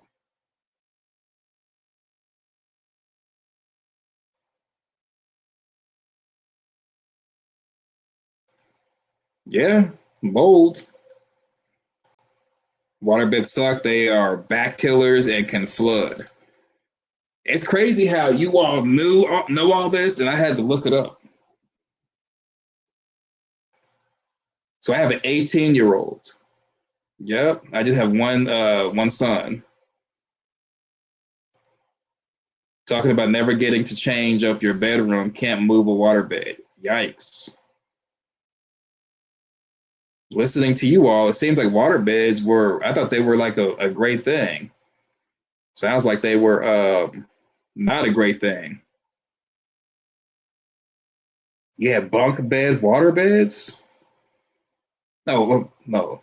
I've never seen on in real life, but in cartoon they look fun. I guess waterbeds? I know who you are. I know what you did. This is our new inside joke. Yeah. I mean, I'm seriously thinking about writing that on a sheet of paper and putting on someone's windshield and go hide. I know who you are. I know what you did. I mean, just to see the look on someone's face and who I would target. Not saying that I would do this, but if I were to do it, I would target someone who is elderly. I would go to a retirement home, put it on someone's windshield, and I'm sure that they probably okay. I would no. It could be retirement home. They never drive, so it would have to be. Oh no, okay. Fast food restaurant. Someone who is elderly. They're gonna come out eventually. So I see them walk in, put it on the windshield, go hide, and then come and then like just go to my vehicle and just look at them and see what they do. If they look at the letter, they take it off the windshield wiper, look at the paper and look around. I'll be looking at their face, see what they do. Yeah, good times. I know who you are. I saw what you did. I know who you are. I know what you did. I saw you. Yeah. Now, if I do that, and I'm not. But if I were to do that, I would have to have my vehicle already, the ignition turned on, and in drive, because there's if somebody's upset and they look around and don't see anyone, but they see me looking at them and they start to approach me, I have to drive off. I'd be too embarrassed. I'd be too embarrassed to lie.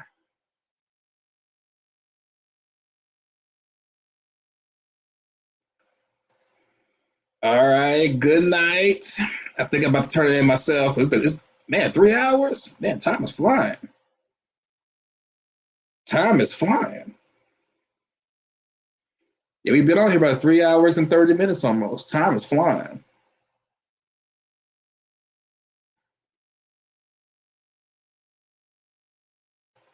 Really? Men who have water beds be considered players. I guess they're playing water polo.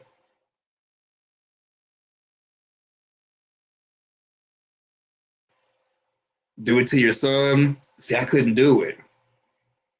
Cause see, he and his generation won't care. That's why I say somebody got to be older. Because the younger generation, they don't give a F. They do not care. They do not care. When I tell you they don't care, they do not care. Things that we are hung up on now or have been hung up on, they see it as not even important. And they're smarter than us.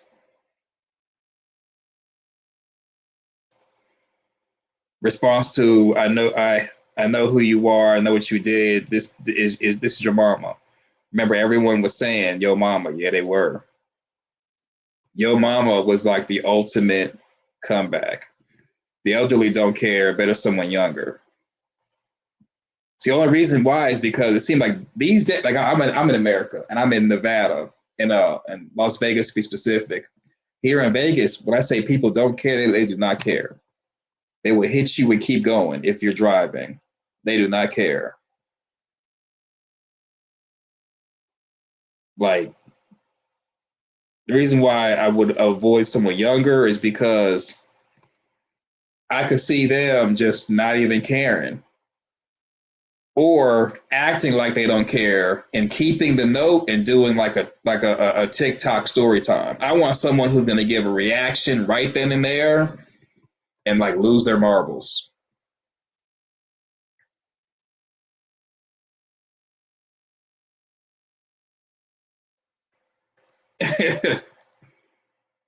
Maybe that's how we prank call the monster, safe for Kevin to use. Yeah, even Kevin would mess it up. Said you always pranked your kids. They use air beds in the hospital. Oh, you know what? I've heard of that. I try.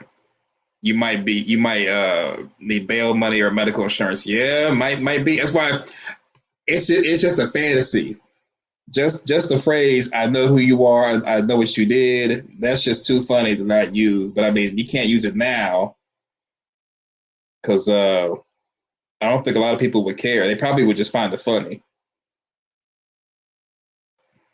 Yeah, the game for younger days. Yeah. All right. Good night. Yeah, time does fly when having fun. You know what? I think I'm going to turn it to y'all. I'm a god turning two. We've been out here by 3 hours plus. I had no idea time was flying this fast. This was fun.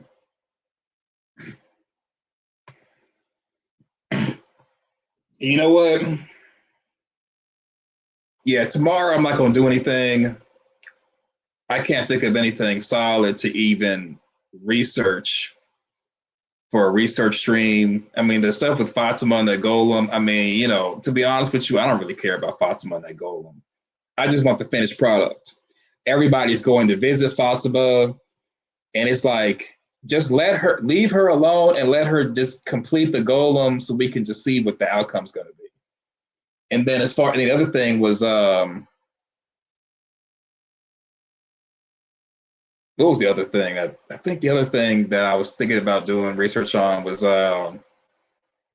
Sophia and Marielle. But I mean, that seemed like it was pretty straightforward with the whole prophecy thing. So I may try to do something maybe Friday.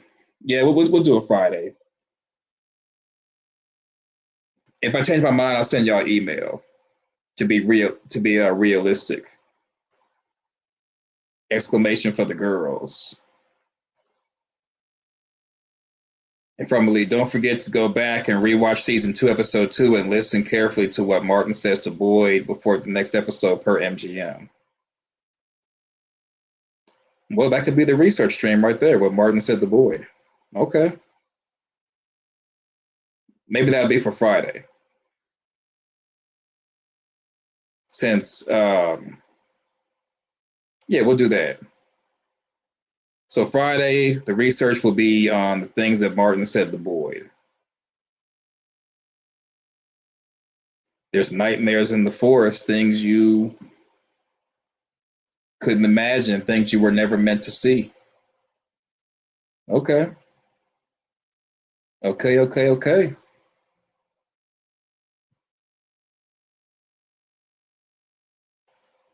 Yeah, they don't. They don't. Yeah, this was fun. Said or did? It's a good question. So I look at MGM's IG. We'll do that for Friday. Okay. And if I change my mind about tomorrow, I'll send everybody an email. Right now, I don't really have anything as far as anything planned, but I may wake up in the middle of the night. Well, it's the middle of the night right now, but I may wake up tomorrow, go through episode 4 and 5 and be like, oh, you know what? Let's do a research stream.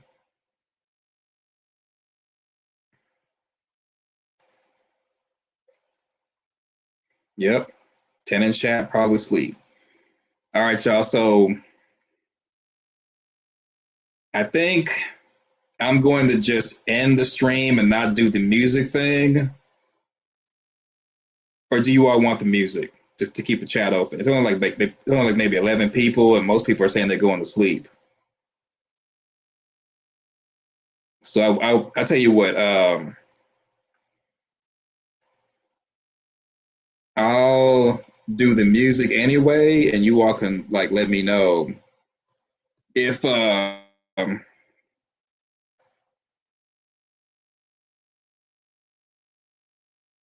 you all want the chat to be open, because it's no big deal to just keep it open.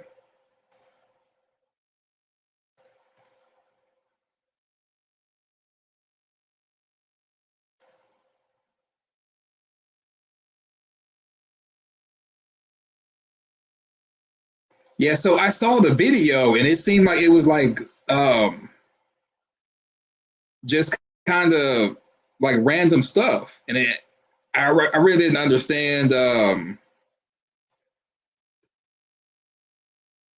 I didn't understand what to make of it, since it was like stock images on a video. I just didn't know what to make of it. You made a tree. So I guess I got the wrong video, because when I clicked on, it was like women just like talking with each other. and there was music playing.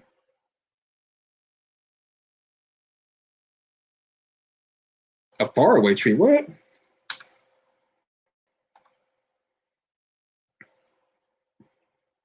Let me see if I can pull it up.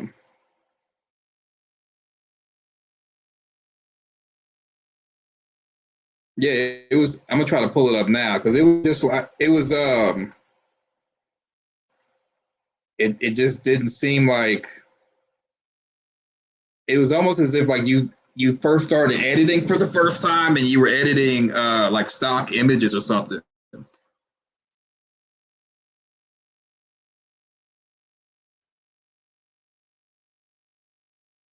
So so the email says it's all raw, but wanted to show y'all love and something special. So I clicked on it, and this is what I got.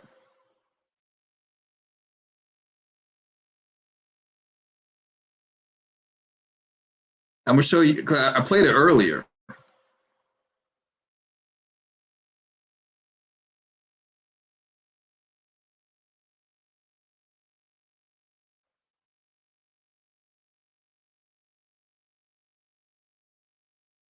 I'm gonna show you what came through because it was just like I'm like, what is this? Okay, so this is what came in.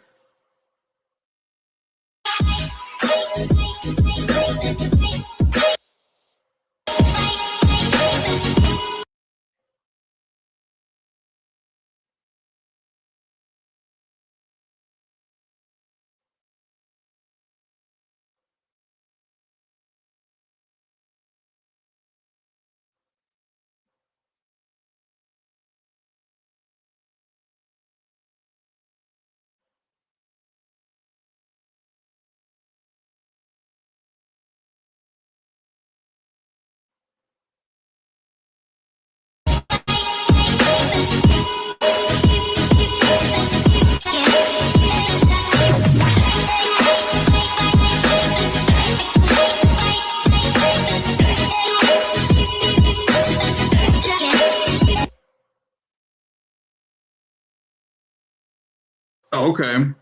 Yeah, I was like, man, what's going on? So, okay.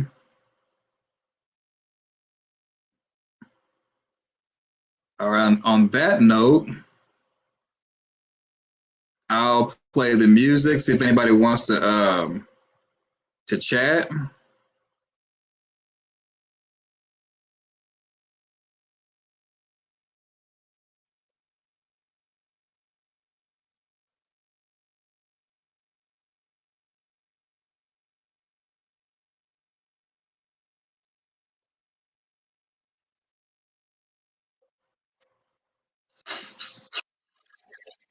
Boys.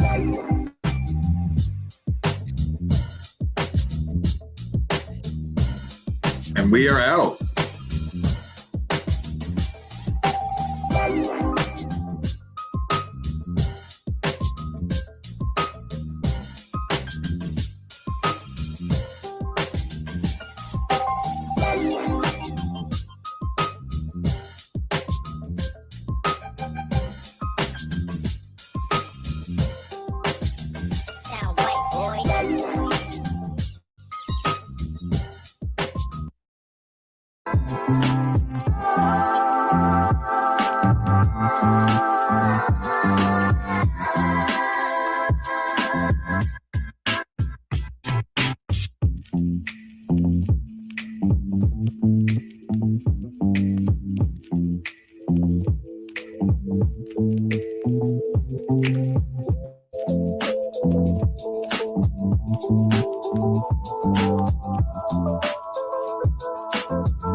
I'm changing who I am.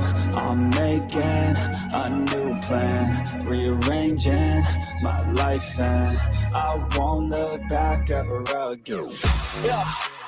You ain't see me activated. You better hope that you never see me agitated. I think about my actions, plan them out, evaluated. That's how I end up on the top, man, I'm calculated. My mind's a weapon, my body is the engine. I'm never second guessing, I just do what I was destined. Cause I feel I got the blessing, persistence and obsession. That's how you keep progressing, I already learned that lesson, yeah. I'm changing who I am.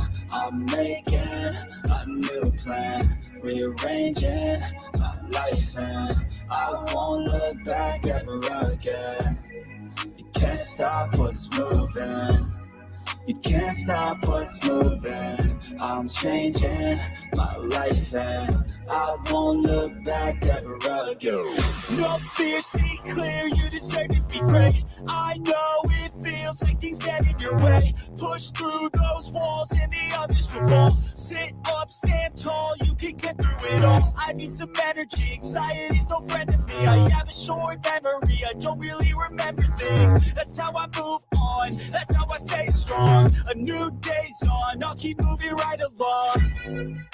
And I feel like the pain in the past, it needs to stay in the past. You gotta take off the gas. I wanna feel like I'm a new person. I wanna have clear vision and purpose. And I feel like the patient lasts. If you can move on and past the things that make you feel bad, and you can change in your brain, I'm certain. I've done it before, and man, I'm not perfect. I'm changing who I am.